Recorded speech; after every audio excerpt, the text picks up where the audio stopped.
ये एक fictional story explanation है। इस वीडियो में कोई ग्राफिक सीन या रियल वायलेंस नहीं दिखाई गई है।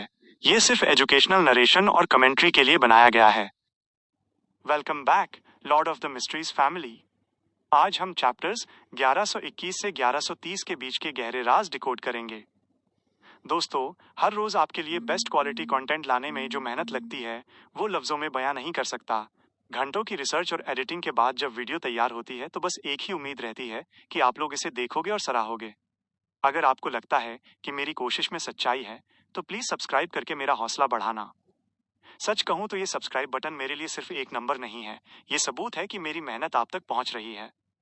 आप लोगों का हर एक लाइक और कमेंट मेरे लिए पेट्रोल का काम करता है। आप हो तभी मैं यहाँ टिका हुआ हूँ। चलो अब बिना और वक्त गंवाए शुरू करते हैं आज की कहानी। चैप्टर 1121। चूंकि लाइट कलर मर्स्कोगन को अपना लॉन्ग लाइफ स्पैन उसकी बियॉन्डर कैरेक्टरिस्टिक से नहीं मिला था, क्लाइन ने केवल एक्सटर्नल फैक्टर्स पर विचार करना शुरू किया। मिस्टिकल आइटम का इफेक्ट? नहीं, उसके पास कोई मिस्टिकल आइटम नहीं है। जायंट किंग के रेसिडेंस के अलावा विसिनिटी में कुछ भी नहीं है। हालांकि वो डार्क एंजल सेसरिर का स्लीपिंग ग्राउंड है। इसके अलावा की मेरे पास है। मुझे नहीं लगता कि मर्स्कोगन एंटर करने की हिम्मत करेगा या उसके पास साधन होंगे। सेसरिर के गहरी नींद में जाने के बाद जायंट किंग के रेसिडेंस की किसने ली? क्या ये थोड़ा ज्यादा दुष्ट नहीं है?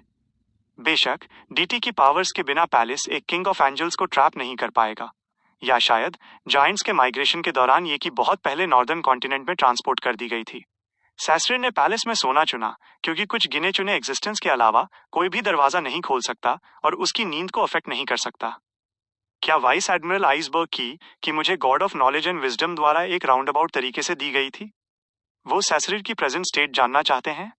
अगर ये मिस्टिकल आइटम का इफेक्ट नहीं है तो ये क्या हो सकता है? मरूडर पाथवे के एंजल द्वारा दिया गया टाइम।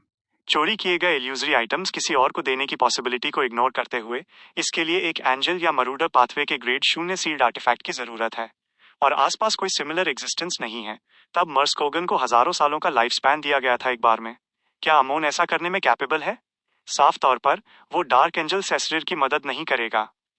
इसके अलावा इस ब्लास्फेमर की true body forsaken land of the gods के चारों ओर भटक रही है।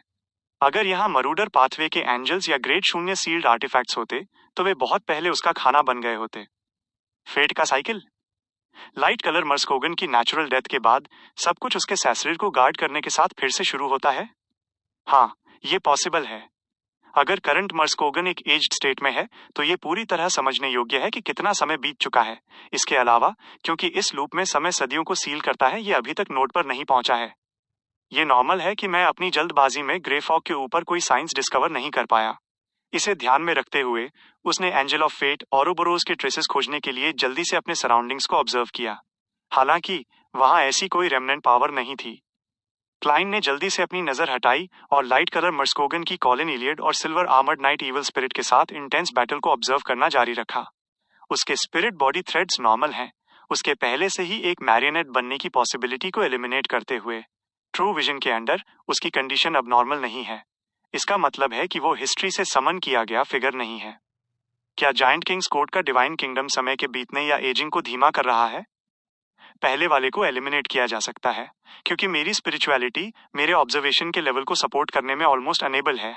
यह उस समय से मैच करता है जो सिटी ऑफ सिल्वर की एक्सप्लोरेशन टीम ने इस एरिया में बिताया है। क्या बाद वाले का एक सर्टेन चांस है? लाइफ सनसेट स्टेट में प्रोग्रेस कर रही है लेकिन डस्क के दौरान सॉलिडिफाइड हो रही है। लेकिन प्रॉब्लम यह है कि एंशिएंट गॉड जायंट किंग पहले ही पेरिश हो चुका है। बैडहिल, जो डॉन की पावर और डस्क की पावर विल्ड करता है, डिवाइन किंगडम को एस्ट्रल वर्ल्ड में ले आया है। इस किंग्स कोर्ट के लिए अभी भी इतना पावरफुल इन्फ्लुएंस रखना इम्पॉसिबल है। क्लाइन ने लाइफ एक्सटेंड करने की उन सभी पॉसिबिलिटीज के बारे में सोचा जो वो सोच सकता था, लेकिन उनमें से कोई भी कोर्ट चेजर्स के लीडर की सिचुएशन से मैच नहीं करती थी। उसके पास दूसरी पॉसिबिलिटी पर विचार करने के अलावा कोई चॉइस नहीं थी। एक सीक्रेट आर्ट जिसमें बहुत बड़ा डिफेक्ट हो। ये जायंट किंग्स कोर्ट में किसी तरह की पावर पर डिपेंडेंट होना चाहिए, वरना मर्स्कोगन की एक्टिविटीज की रेंज इतनी छोटी नहीं होती। मर्स्कोगन के एक्शन लेने से पहले सिटी ऑफ सिल्वर की एक्सप्लोरेशन टीम के जायंट किंग के रेसिडेंस पर पहुंचने तक का समय नहीं लगता। जायंट किंग्स कोर्ट के अंदर लाइफ से रिलेटेड एंटिटी क्लियरली एग्जिस्ट करती है। Former goddess of harvest, present earth mother, giant queen Omebella. जैसे ही ये थॉट उसके दिमाग में आया, उसने अपनी नजर पैलेस के बाहर जायंट स्टैचूज पर डाली। वे सिटी ऑफ सिल्वर की एक्सप्लोरेशन टीम द्वारा रास्ते में एनकाउंटर किए गए स्टैचूज से अलग नहीं थे। वे केवल थोड़े बड़े थे। हालांकि केयरफुल इंस्पेक्शन के बाद उसने थोड़ी संख्या में अबनॉर्मलिटीज नोटिस की। इन जायंट स्टैचूज में लाइफ का ऑरा था और वे स्पिरिचुअलिटी का एक सर्टेन अमाउंट प्रोसेस करते थे। हालांकि मास्क के पीछे ये पिच ब्लैक था, बिना किसी डार्क रेड ग्लो के। ये लाइट कलर मर्स्कोगन ने अपनी स्पिरिट को लिविंग स्टैच्यूज के साथ बाइंड करने के लिए लाइव डोमेन में किसी तरह की सीक्रेट टेक्निक यूज की थी। उनका यूज करके उसने एक लंबी लाइफ ऑब्टेन की, लेकिन इसका रिजल्ट ये है कि वो इतने छोटे से रीजन तक लिमिटेड हो गया और छोड़ने में अनेबल है। ये इविल स्पिरिट्स के एग्जिस्ट होने के तरीके से काफी मिलता जुलता है। इस तरह मर्स्कोगन अपनी नॉर्मल मिथिकल क्रिएचर फॉर्म दिखाने में एबल नहीं हो सकता। क्लाइन ने एक गोल्ड कॉइन कंज्योर किया और कंफर्मेशन करने के लिए उसे ऊपर फ्लिप किया। जब उसने अफर्मेशन रिसीव किया, उसने सी गॉड सेप्टर ऊपर उठाया और प्रेयर लाइट के थ्रू लिटिल सन को रिमाइंड करने के लिए प्रिपेयर किया। इस मोमेंट पर डेमन हंटर कॉलिन, जिसने मर्स्कोगन के पहले अटैक को अवॉइड किया था, अचानक डक किया और उसके चारों ओर सर्कल किया, साइड से सीधे जायंट किंग के रेसिडेंस की तरफ भागते हुए। उसकी नजर उन जायंटिक स्टैच्यूज पर लॉक थी। अभी इंटेंस बैटल में हालांकि ये सिटी ऑफ सिल्वर चीफ हमेशा डिसएडवांटेज पर था, उसने अपने सराउंडिंग्स को ऑब्जर्व करना नहीं छोड़ा, न ही उसने सोचना बंद किया। वो सिमिलरली पजल्ड था कि कोर्ट चेजर्स का लीडर हजारों सालों तक कैसे जी सकता है। जब उसने डिस्कवर किया कि लिविंग जायंट स्टैच्यूज केवल पैलेस के बाहर खड़े थे, बिना बैटल में पार्टिसिपेट किए, तो वो एक सर्टेन कंक्लूजन पर पहुंचा। वो नहीं जानता था कि एग्जैक्टली क्या हो रहा है, क्या प्रिंसिपल्स इसके नीचे थे, या ये किस डोमेन से बिलोंग करता था। लेकिन एक्सप्लोरेशन में उसका रिच एक्सपीरियंस और एक डेमन हंटर के रूप में इंट्यूशन ने उसे ये विश्वास दिलाया कि स्टैच्यूज प्रॉब्लम का क्रक्स थे। Tap tap tap. अपने हाथों में दो तलवारों के साथ कॉलिन इलियड आगे भागा, बड़े कदम उठाते हुए। हालांकि वो स्ट्रेट लाइन में नहीं भागा, जैसे उसने अपना रास्ता जिगजैग किया।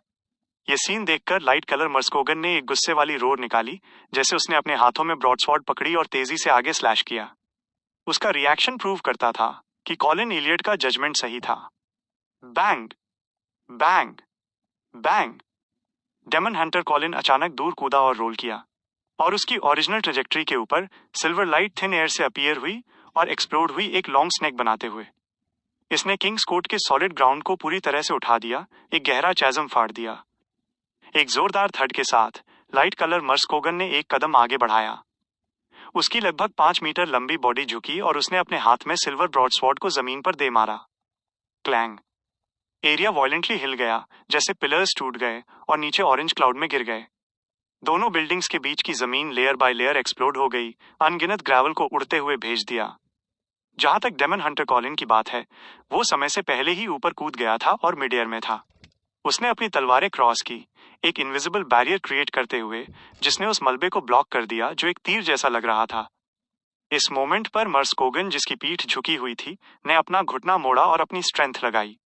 उसकी भारी बॉडी एक मीटियोर की तरह बाहर निकली, इंस्टेंटली उसके और डेमन हंटर कॉलिन के बीच की दूरी को कम करते हुए। इस प्रोसेस के दौरान उसके हाथों में सिल्वर ब्रॉडस्वॉर्ड ऊपर की ओर मूव हुई। ये देखकर कि डेमन हंटर कॉलिन अब डॉज करने में एबल नहीं था, एक ब्राइट लाइट अचानक शूट हुई, एक्यूरेटली मर्स्कोगन की ब्रॉडस्वॉर्ड को हिट करते हुए। एक जोरदार क्लैंग के साथ कॉलिन इलियड जमीन पर लुढ़क गया और फाइनली एक स्विफ्ट मूव में जायंट स्टैच्यूज के पास पहुंचा। उसी समय उसने अपनी आंख के कोने से देखा कि एल्डर लोविया के सामने सिल्वर आर्मर्ड नाइट फैंटम ने अपनी जायंट स्वॉर्ड खींची थी। इसने डॉन की लाइट को एक ह्यूज बो में कंडेंस किया था, जैसे इसने लगातार तीर चलाए।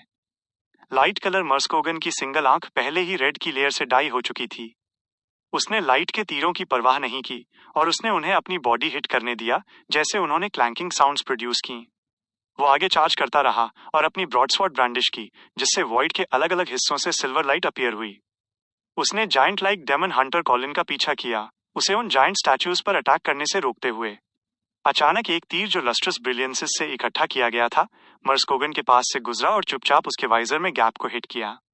ये उस इविल स्पिरिट से था जिसे शेफर्ड लोविया ने ग्रेज किया था। डेमन हंटर कॉलिन केवल चारा बेट था, वो असली अटैकर था। स्वूश स्वूश स्वूश।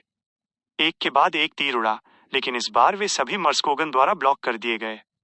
लेकिन उस मोमेंट पर डेमन हंटर ने पहले ही खुद को अच्छी तरह से पोजीशन कर लिया था। उसने बचे हुए जायंट स्टैच्यूज पर निशाना साधा और अपनी दो स्ट्रेट स्वॉर्ड्स घुमाई जो डॉन की लाइट से एनवेलप थीं। लाइट खिली जैसे एक हरिकेन ऑफ लाइट ने एरिया को ब्लैंकेट कर दिया। लगातार क्रैकिंग साउंड्स के साथ स्टैच्यूज जमीन पर गिर गए। इस बीच लाइट कलर मर्स्कोगन का ऑरा तेजी से डिक्लाइन हुआ। किंग्स कोर्ट चेजर लीडर तुरंत दहाड़ा, चलो साथ मरते हैं। उसके हाथ में सिल्वर ब्रॉडस्वॉर्ड एक्सप्लोड हो गई, लाइट के अनगिनत फ्रैगमेंट्स में स्प्लिंटर हो गई। उन्होंने एक टेरिफाइंग स्टॉर्म बनाया जिसने उनके आसपास सब कुछ स्वीप कर दिया। Silver armoured night, evil spirit और डेमन हंटर कॉलिन ने एक साथ अपनी तलवारें जमीन में स्टैब की, एक इनविजिबल बैरियर क्रिएट करते हुए। डैजलिंग व्हाइट लाइट दो बिल्डिंग्स के बीच स्वीप हुई, डेरिक और कंपनी के पीछे ग्रेश ब्लू डोर और स्टोन पिलर्स को डिस्ट्रॉय करते हुए। हालांकि जब वे जायंट किंग के रेसिडेंस में स्वीप हुए, वे इसे पूरी तरह से अफेक्ट करने में फेल रहे। एक अननोन पीरियड के बाद जैसे ही डेरिक ने सोचा कि invisible barrier hurricane of light द्वारा फटने वाला है, लाइट की किरणें आखिरकार डिम हो गईं। रूइंस में लाइट कलर मर्स्कोगन की बॉडी पर सिल्वर आर्मर धीरे धीरे फेड हो गया, उसकी ग्रेश ब्लू बॉडी को रिवील करते हुए जो लिनन के कपड़े पहने हुए थी। उससे ज्यादा दूर नहीं, डेमन हंटर कॉलिन की बॉडी खून से ढकी हुई थी। वो जायंट से वापस अपनी नॉर्मल स्टेट में ट्रांसफॉर्म हो रहा था, लेकिन उसका ऑरा रिलेटिवली स्टेबल था। बस ये था कि वो बहुत कमजोर हो गया था। एक क्लैंग के साथ मर्स्कोगन ने घुटने टेक दिए, जैसे उसका फ्लैश तेजी से बूढ़ा हो गया, डिकम्पोज हो गया और इवेपोरेट हो गया। ऑरेंज लाइट के नीचे उसे एक बार फिर से लाइवली किंग्स कोर्ट दिखाई दिया। फ्रोजन डस्क में जायंट्स आते और जाते थे, 7 स्ट्रिंग गिटार या बोन फ्लूट बजाते थे, कुश्ती करते थे या उन डेलिकेसीज को एंजॉय करते थे जो वे किसी भी समय खा सकते थे। उनकी लाइफ का गुजरना एक्सट्रीमली धीरे चल रहा था और उनका राजा एक ऊंचे थ्रोन पर बैठा था, एक स्टेटली डिमीनर के साथ ऊपर से सब कुछ देख रहा था। उस इंसिडेंट के बाद उनमें से कुछ भी एग्जिस्ट नहीं करता था, इसलिए उसने डार्क एंजल सैसरर को फॉलो करना चुना। मर्स्कोगन के चेहरे पर एक मुस्कान अपीयर हुई, जैसे उसने अपना मुंह खोला और धीरे से चिल्लाया, किंग। इस कोर्ट चेजर ने अपना सिर झुकाया, उसका फ्लैश और ब्लड पूरी तरह से इवेपोरेट हो गया। पीछे एक ह्यूज व्हाइट स्केलेटन और सिल्वरी व्हाइट लाइट छोड़ गया जो एक साथ कंडेंस हो गई थी। Chapter 1122, the instructions of the fool. Grey fog के ऊपर जब क्लाइन ने लाइट कलर मर्स्कोगन को तेजी से बूढ़ा होते और हड्डियों में डिकम्पोज होते देखा, तो उसे अचानक मोबिट, सियाटास, फ्रंजियार और स्नोमैन की याद आ गई जब उन्होंने ग्रोसैल्स ट्रैवल्स छोड़ा था। उस समय उसके पास इसे रोकने का समय नहीं था और इस बार भी कुछ अलग नहीं था। ऐसा इसलिए था क्योंकि किंग्स कोर्ट चेजर्स के लीडर ने कभी द फूल का ऑनरिफिक नेम चैंट नहीं किया था, इसलिए वो उसे ग्रे फॉग के ऊपर खींचने में असमर्थ था। हालांकि पहले की तुलना में हाथ में सी गॉड सेप्टर होने के साथ वो अब प्रेयर लाइट का उपयोग करके और भी चीजें कर सकता था। उसने तुरंत ब्लैक एम्परर कार्ड को एकोमोडेट किया और ग्रे फॉग के ऊपर मिस्टीरियस स्पेस की पावर्स को एक्टिवेट किया। उसने पेपर एंजल को अपने खुद के शब्द ले जाने दिए और रियल वर्ल्ड में एंटर करने और लाइट कलर मर्स्कोगन की रेमिनेंट स्पिरिट पर लैंड करने के लिए क्रिम्सन स्टार का उपयोग किया। ये उन तरीकों में से एक था जिससे द फूल के रूप में उसका लॉफ्टीनेस कम नहीं होगा। आखिरकार ट्रू क्रिएटर अभी भी एरिया को देख रहा था। जैसे ही मर्स्कोगन की कॉन्शियसनेस तेजी से अस्तित्व से मिट गई, काली पंखों वाला एक एंजल अचानक उसके सामने अपीयर हुआ। उसकी स्पिरिट बॉडी के कोलैप्स होने की स्पीड धीमी हो गई जब उसने एक लाउड और मेजेस्टिक आवाज सुनी। सिल्वर नाइट पोशन का एडवांसमेंट, रिचुअल और सप्लीमेंट्री इंग्रेडिएंट्स क्या हैं? क्या सैसरिर सच में जायंट किंग के पैलेस में सो रहा है? मर्स्कोगन ने ब्लैंकली रिप्लाई किया, सिल्वर नाइट का एडवांसमेंट रिचुअल ब्लास्फेमी स्लेट से आता है। इसके लिए एक कॉम्प्लिकेटेड ऑल्टर सेट करने की जरूरत होती है, जिसमें किसी ने पर्सनली हंट किए गए 6 पावरफुल क्रिएचर्स के रिमेन्स को सही पोजीशन में रखा जाता है और एक डीटी की ब्लेसिंग्स रिसीव की जाती हैं। सप्लीमेंट्री इंग्रेडिएंट्स हैं? मैं सर्टेन नहीं हो सकता। संक्षेप में, लॉर्ड सैसरिर के एंटर करने के बाद वो दरवाजा नहीं खुला। रिस्पॉन्स के बीच मर्स्कोगन की स्पिरिट धीरे धीरे लेकिन मजबूती से डिसिपेट हो गई। आखिरकार वो अब और होल्ड नहीं कर सका क्योंकि वो लाइट के पॉइंट्स में रिड्यूस हो गया जो जायंट किंग्स कोर्ट के स्टिल डस्क में मर्ज हो गए। और ये कन्वर्सेशन सोल डोमेन के भीतर हुई थी, इसलिए कोई और इसे सुन नहीं सका। शुक्र है मैं इतना केयरफुल हूं कि मर्स्कोगन को सिल्वर नाइट पोशन का मेन इंग्रेडिएंट बोलने नहीं दिया। वैसे भी बियॉन्डर कैरेक्टरिस्टिक का उपयोग जो कुछ भी है उसे रिप्लेस करने के लिए किया जा सकता है, वरना मैं दूसरे सवाल का जवाब नहीं सुन पाता। द फूल ने राहत की सांस ली और मन ही मन अपनी तारीफ की। उसने फिर फोकस किया और सीरियसली सोचा कि मर्स्कोगन ने अभी क्या कहा था। एक डीटी की ब्लेसिंग? क्या ये एडवांसमेंट रिचुअल थोड़ा बहुत मुश्किल नहीं है? ये केवल सीक्वेंस 3 है। ओह, मुझे उसकी टाइमलाइन के सर्कमस्टांसेस पर विचार करना होगा। मर्स्कोगन एक पावर हाउस है जो सेकंड एपोक से सर्वाइव किया। एंजल को सब्सिडियरी गॉड कहना और उन्हें गॉड के रैंक्स में शामिल करना एक आदत थी। इसका मतलब ये भी है कि एक एंजल की ब्लेसिंग सफिशिएंट होनी चाहिए। हाँ, मैं बाद में इसे कंफर्म करने के लिए डिविनेशन का उपयोग करूंगा। बेशक भले ही एक एंजल की ब्लेसिंग सफिशिएंट हो, मैं फिलहाल कुछ भी करने में असमर्थ हूं। यह इस पर निर्भर करेगा कि क्या सिटी ऑफ सिल्वर में ग्रेड 0 सील्ड आर्टिफैक्ट्स में कोई लिविंग कैरेक्टरिस्टिक्स हैं जिनसे कम्युनिकेट भी किया जा सकता है। उस ऑल्टर को सेट करने का एक्ट असल में थोड़ा कॉम्प्लिकेटेड है। क्या उन 6 पावरफुल क्रिएचर्स के रिमेन्स जिन्हें किसी ने पर्सनली मारा है डेमिगॉड लेवल पर होने चाहिए? Forsaken land of the gods के बाहर डेमन हंटर्स के लिए ये बहुत मुश्किल है। मारे जाने के लिए इतने सारे डेमिगॉड लेवल क्रिएचर्स कैसे हो सकते हैं? उनमें से ज्यादातर उनके कॉरेस्पॉन्डिंग ऑर्गेनाइजेशंस द्वारा प्रोटेक्टेड हैं। देखने से ऐसा लगता है गॉड ऑफ कॉम्बैट के चर्च के पास रिचुअल के एसेंस को मेंटेन करते हुए एक नया सब्स्टिट्यूट मेथड होना चाहिए। क्या ये पहली और दूसरी ब्लास्फेमी स्लेट के बीच का अंतर है? हालांकि सिटी ऑफ सिल्वर जैसे यंग चीफ के लिए उसने 6 से ज्यादा पावरफुल मॉन्स्टर्स को मारा होगा। ये आसान है चूंकि वो वर्तमान में सर्टेन था कि दूसरी blasphemy slate ancient sun god की डेथ के बाद अपीयर हुई थी। वो ये डिटरमिन करने में एबल था कि लाइट कलर मर्स्कोगन पहली ब्लास्फेमी स्लेट को रेफर कर रहा था। उसने जल्दी से एडवांसमेंट रिचुअल और सप्लीमेंट्री इंग्रेडिएंट्स की अपनी इंटरप्रिटेशन से पार्चमेंट का एक टुकड़ा कंज्योर किया।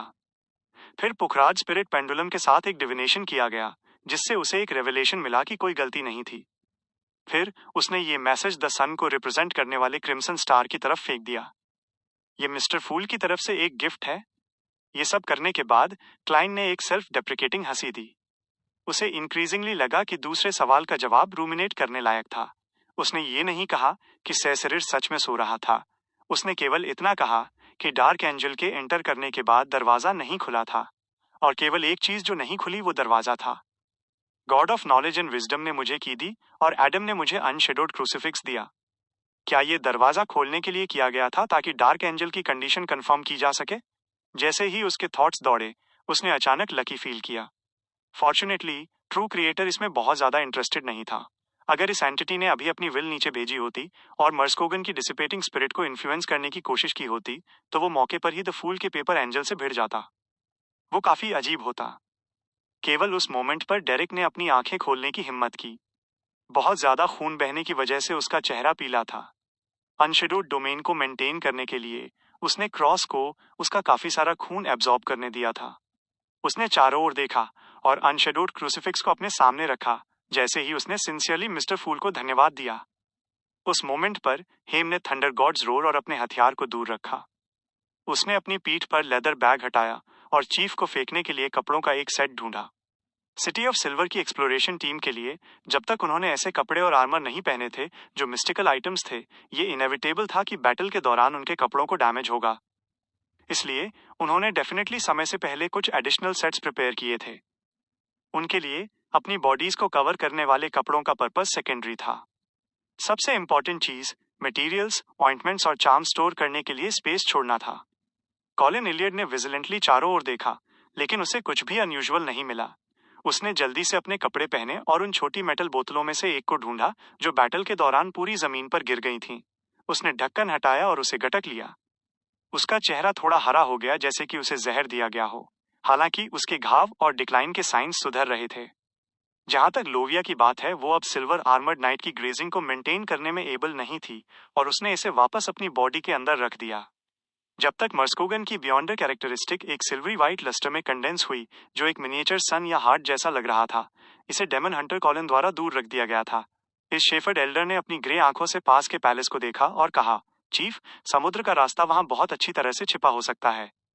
लोविया एक पल के लिए रुकी और फिर बोली, शायद समुद्र के दूसरी तरफ जाने का कोई और रास्ता है।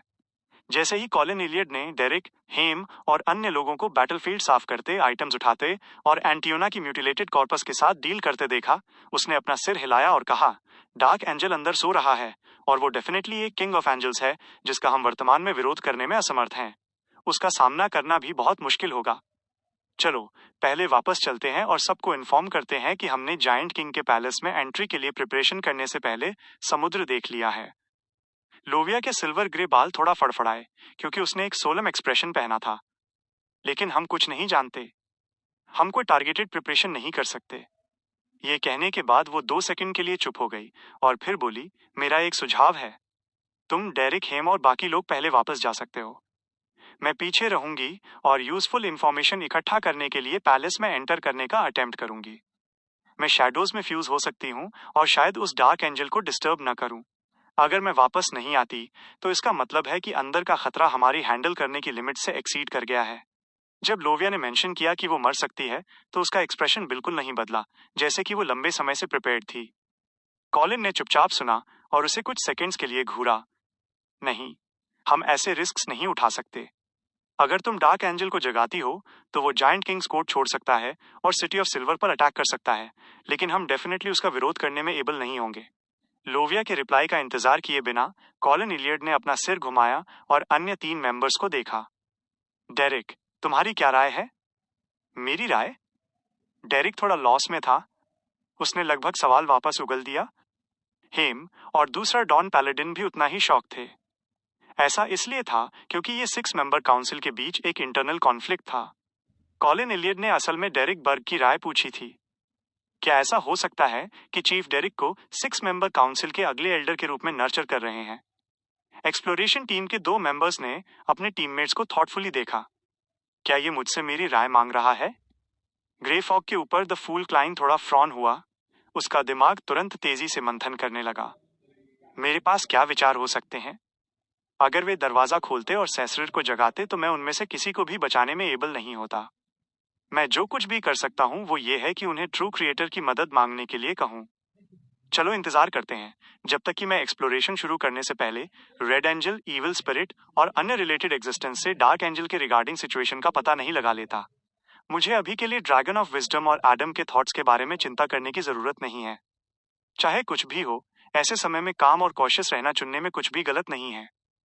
जैसे ही उसके थॉट्स दौड़े, क्लाइन ने स्टर्नली कहा, रिटर्न। उसने फिर इस इमेज को द सन को रिप्रेजेंट करने वाले क्रिम्सन स्टार में प्रोजेक्ट किया। डेरिक 2 सेकंड के लिए स्टन हुआ इससे पहले कि उसने चीफ के सवाल का शांति से जवाब दिया। मुझे लगता है कि हमें अभी के लिए हार मान लेनी चाहिए और तब तक इंतजार करना चाहिए जब तक हम रेडी न हो जाएं। कॉलिन इलियड ने सिर हिलाया और शेफर्ड लोविया से कहा, यह मेरा डिसीजन है। लोविया कहने से पहले एक पल के लिए चुप हो गई। मैं तुम्हारे डिसीजन को डेफर करूंगी। उसने और कुछ नहीं कहा क्योंकि उसने डेरिक और कंपनी को एरिया मार्क करने में मदद की। चूंकि एंटियोना को ब्लड रिलेटिव द्वारा नहीं मारा गया था, इसलिए एक हाई पॉसिबिलिटी थी कि एक एनोमली होगी। इसलिए एक्सप्लोरेशन टीम एरिया को मार्क करेगी जिससे बाद में आने वाले लोग ज्यादा विजिलेंट हो सकें। हालांकि उन्हें ऐसे इफेक्ट्स के बारे में चिंता करने की जरूरत नहीं थी क्योंकि वे सिटी ऑफ सिल्वर से बहुत दूर थे। जब वे खुद को व्यस्त कर रहे थे, लोविया ने अचानक ऊपर देखा और डेरिक और हेम से कहा, यह जायंट किंग्स कोर्ट है। शायद कोई एनोमली ना हो। उसने एक्सप्लेन नहीं किया क्योंकि उसने एंटियोना के फ्लैश के ढेर को देखा जो लपटों द्वारा राख में जला दिया गया था। उसने उनमें से एक मुट्ठी भर ली और उन्हें अपने लेदर बैग के अंदर रख लिया। इन मामलों को पूरा करने के बाद सिटी ऑफ सिल्वर की एक्सप्लोरेशन टीम ने एक और पैसेजवे ढूंढा, लेकिन उन्हें एक डिसअपॉइंटिंग आउटकम मिला। उसके बाद चीफ कॉलिन इलियड की लीड में उन्होंने अपना रास्ता वापस रिट्रेस किया। उस पैलेस में एंटर करने के बाद, जिसने पहले ही अपना मेन डोर खो दिया था, जबकि ऑयल पेंटिंग बैंड अपनी धुनों को बजा रहा था, डेरिक मदद नहीं कर सका, लेकिन टूटी हुई रेलिंग्स पर बाहर देखने के लिए अपना सिर घुमाया। उसने दूरी में ऑरेंज रेड क्लाउड को देखा, गहरे नीले समुद्र की ओर। कुछ सेकंड्स के लिए इसे घूरने के बाद उसने अपनी गेज वापस ली और रियलाइज किया कि चीफ की लाइट ब्लू आंखें भी चुपचाप उस डायरेक्शन में देख रही थीं। कॉलिन ने तुरंत अपना सिर घुमाया और शांति से कहा, चलो चलते हैं। फिर पीछे मुड़े बिना वो स्टीडली आगे बढ़ा। चैप्टर 1123, एक्सपीडिशन के बाद, after the expedition. Grey fog के ऊपर जब उसने देखा कि सिटी ऑफ सिल्वर की एक्सप्लोरेशन टीम ने वापस जाने के लिए अपनी यात्रा शुरू कर दी है, जबकि जायंट किंग का पैलेस अनचेंज्ड बना हुआ है, क्लाइन ने राहत की सांस ली और अपनी कुर्सी पर पीछे झुक गया, पूरी तरह से एग्जॉस्टेड। 2 घंटे की ऑब्जर्वेशन के बाद उसकी स्पिरिचुअलिटी अपनी लिमिट्स के करीब थी। ज्यादा से ज्यादा वो 15 मिनट और होल्ड कर सकता था। रिगार्डलेस, इस एक्सपीडिशन से मिली चीजें मेरी इमेजिनेशन से पूरी तरह बाहर थीं। सिटी ऑफ सिल्वर को सिल्वर नाइट पोर्शन फॉर्मूला देना ही सही है। जैसे ही उसने अपना माथा रब किया, उसके थॉट्स भटकने लगे। इन एंशिएंट सीक्रेट्स के बारे में अवेयर होना मेरे एडवांसमेंट के बाद डाइजेशन के लिए बहुत हेल्पफुल है। अब प्रॉब्लम यह है कि मेरा बिजारो सॉर्सरर पोर्शन पूरी तरह डाइजेस्ट नहीं हुआ है। इस टाइम पीरियड में मुझे जो फीडबैक मिल रहा है उससे ये देखा जा सकता है कि सभी प्रकार की स्ट्रेंज टेल्स वास्तव में यूजफुल हैं। जब मिस मैजिशियन स्क्रिप्ट कंप्लीट कर लेंगी और इसे पब्लिश करेंगी तो इसे पूरा होने से पहले कुछ मोमेंटम बनाने के लिए बस कुछ समय चाहिए। हालांकि उन्होंने कुछ दिन पहले लिखना शुरू किया था। मुझे नहीं पता कि वो अपनी मैन्युस्क्रिप्ट कब खत्म करेंगी। वो हर दिन कुछ और घंटे क्यों नहीं लिख सकती? जब मैं इस बार उन्हें पिक करने गया, तो मुझे उन्हें अर्ज करना चाहिए। इस विचार के साथ क्लाइन को अचानक कुछ याद आया। उसने एंडरसन को वाइस एडमिरल एलिमेंट को खोजने के लिए रिवॉर्ड नहीं दिया था। मैं तब तक वेट करूंगा जब तक वो डैनिट्स को कॉन्स्पायरर बनने में मदद नहीं करता। वैसे भी ये भी एग्रीमेंट का हिस्सा था। आयरन ब्लडेड नाइट का एडवांसमेंट रिचुअल मुश्किल नहीं है, खासकर एक हंटर के लिए ये और भी ज्यादा ट्रबलसम है। इसके लिए एक हंटर की आवश्यकता होती है जो प्रोवोकेशन में एडेप्ट हो और कम से कम 30 लोगों की एक टीम बनाने के लिए प्लॉय के साथ आने का आनंद लेता हो और उनके बीच दोस्ती की गहरी भावना को नर्चर करता हो जबकि उन्हें स्ट्रांग बनाता हो। जब वे लगभग एक के रूप में एक्ट करते हैं तो वे रिचुअल सेट करेंगे। टीम के बीच स्ट्रेंथ और सौहार्द जितना ज्यादा होगा, रिचुअल का इफेक्ट उतना ही बेहतर होगा।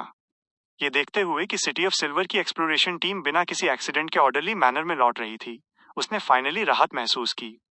उसने ग्रे फॉग के ऊपर की दुनिया छोड़ दी और खुद को बिस्तर पर फेंक दिया, एक सपने में गिरते हुए। आफ्टरनून टाउन कैंप में कुछ रेस्ट के बाद डेरिक बर्ग फाइनली रिकवर हो गया और उसका चेहरा अब पीला नहीं था। उसने अभी ब्लैक फेस्ड ग्रास पाउडर से बनी ब्रेड खाई ही थी जब बाहर शैडो से एक फिगर निकला और एक लो वॉइस में कहा, डेरिक, चीफ तुम्हें ढूंढ रहे हैं।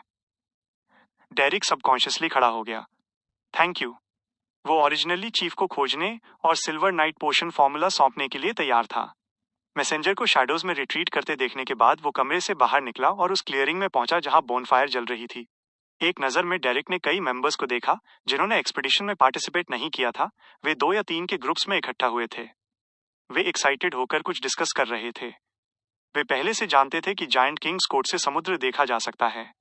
वे जानते थे कि ये कोस्ट से बहुत दूर नहीं था और जब तक उन्हें सही रास्ता मिल जाता वे कुछ ही समय में वहां पहुंच जाते। सिटी ऑफ सिल्वर के लिए आउटसाइडर जैक को डिस्कवर करने के बाद खुद को बचाने के लिए ये एक इम्पोर्टेंट स्टेप था। सिटी ऑफ सिल्वर के रेजिडेंट्स, जिनके पास मुख्य रूप से डॉन की पावर थी, ने फाइनली डॉन की लाइट देखी। उनका लंबा इंतजार और परसिस्टेंस रंग लाया था। डेरिक अपने टीम मेंबर्स की फीलिंग्स को समझ सकता था क्योंकि वो भी वैसा ही था। हालांकि द वर्ल्ड गेरमन स्पैरो से वो बहुत अच्छी तरह जानता था कि गॉड्स की बैटल के रूइंस में पानी इतना सिंपल नहीं था। समुद्र के दूसरी तरफ जाना शायद एक्सट्रीमली डिफिकल्ट होगा। बाकी सब कुछ इग्नोर करते हुए बस डार्क एंजल सैसरेर, जो जायंट किंग के पैलेस में सो रहा था और बाहर के वाइटल पाथ को ब्लॉक कर रहा था, एक प्रॉब्लम थी जिसे वो इस मोमेंट पर ओवरकम नहीं कर सकता था। मैं केवल होप कर सकता हूँ कि मिस्टर फूल मुझे ब्लेस करेंगे। हाँ, उस लड़के के टेम्पल रूइंस में अपीयर होने के लिए इसका मतलब है कि ऐसे दूसरे रास्ते हैं जो जायंट किंग के पैलेस को बाईपास कर सकते हैं और समुद्र तक पहुंच सकते हैं। डेरिक ने ऑप्टिमिस्टिकली सोचा जैसे ही वो चुपचाप जलती हुई बॉनफायर के चारों ओर घूमे और दूसरी तरफ चीफ के कमरे की ओर चले। अचानक उसने एक व्यक्ति को बोल्डर की शैडो में चुपचाप बैठे देखा। वो अपने 20s में एक आदमी था और वो डेरिक से काफी लंबा था। उसने 3 छोटी घंटियों वाला एक पेल गोल्ड ब्रेसलेट पकड़ा हुआ था जो उस पर लटक रहा था, जैसे ही वो उसे अपनी अनफोकस्ड प्यूपिल्स के साथ देख रहा था। डेरिक के लिए ये आदमी अजनबी नहीं था। वो जानता था कि वो एंटियोना का पति डोलोरेस, एक सीक्वेंस 6 डॉन पैलेडिन था। सिटी ऑफ सिल्वर में 18 साल की उम्र से पहले कोई भी शादी होने तक फ्रीली डेट कर सकता था और अगर 18 साल की उम्र में किसी के पास पार्टनर नहीं होता तो उन्हें एक अरेंज किया जाता। 3 साल बाद विधवाओं और विधुरों के लिए भी यही था। सिटी ऑफ सिल्वर के कंटिन्यूएशन के लिए आवश्यक पॉपुलेशन लेवल एंश्योर करने के लिए ये एक नेसेसरी मेजर था।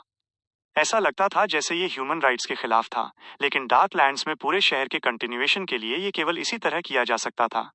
इसके अलावा ये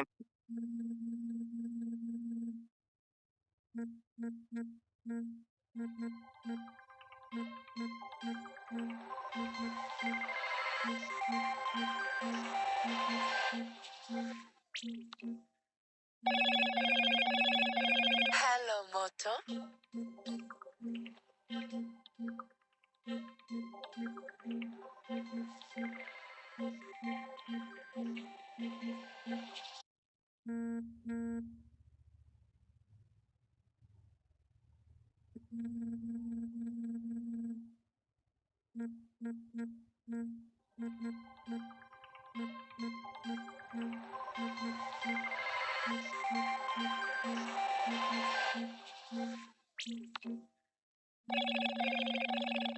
Hello, Moto.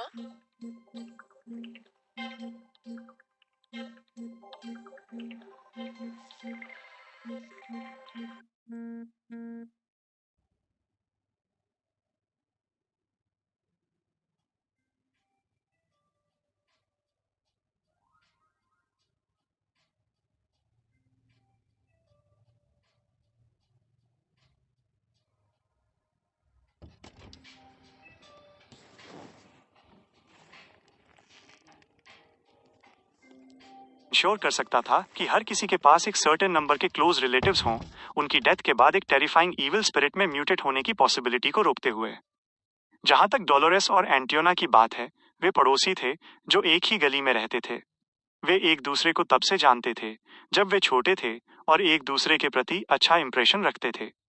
एंड में उन्होंने डेटिंग शुरू की जब वे एक पेट्रोल टीम के टीममेट्स थे।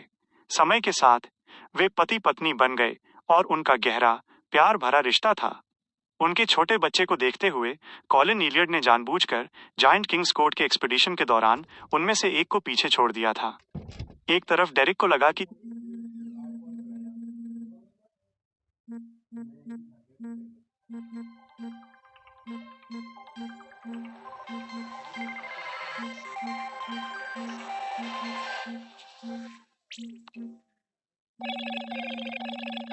Hello, Moto.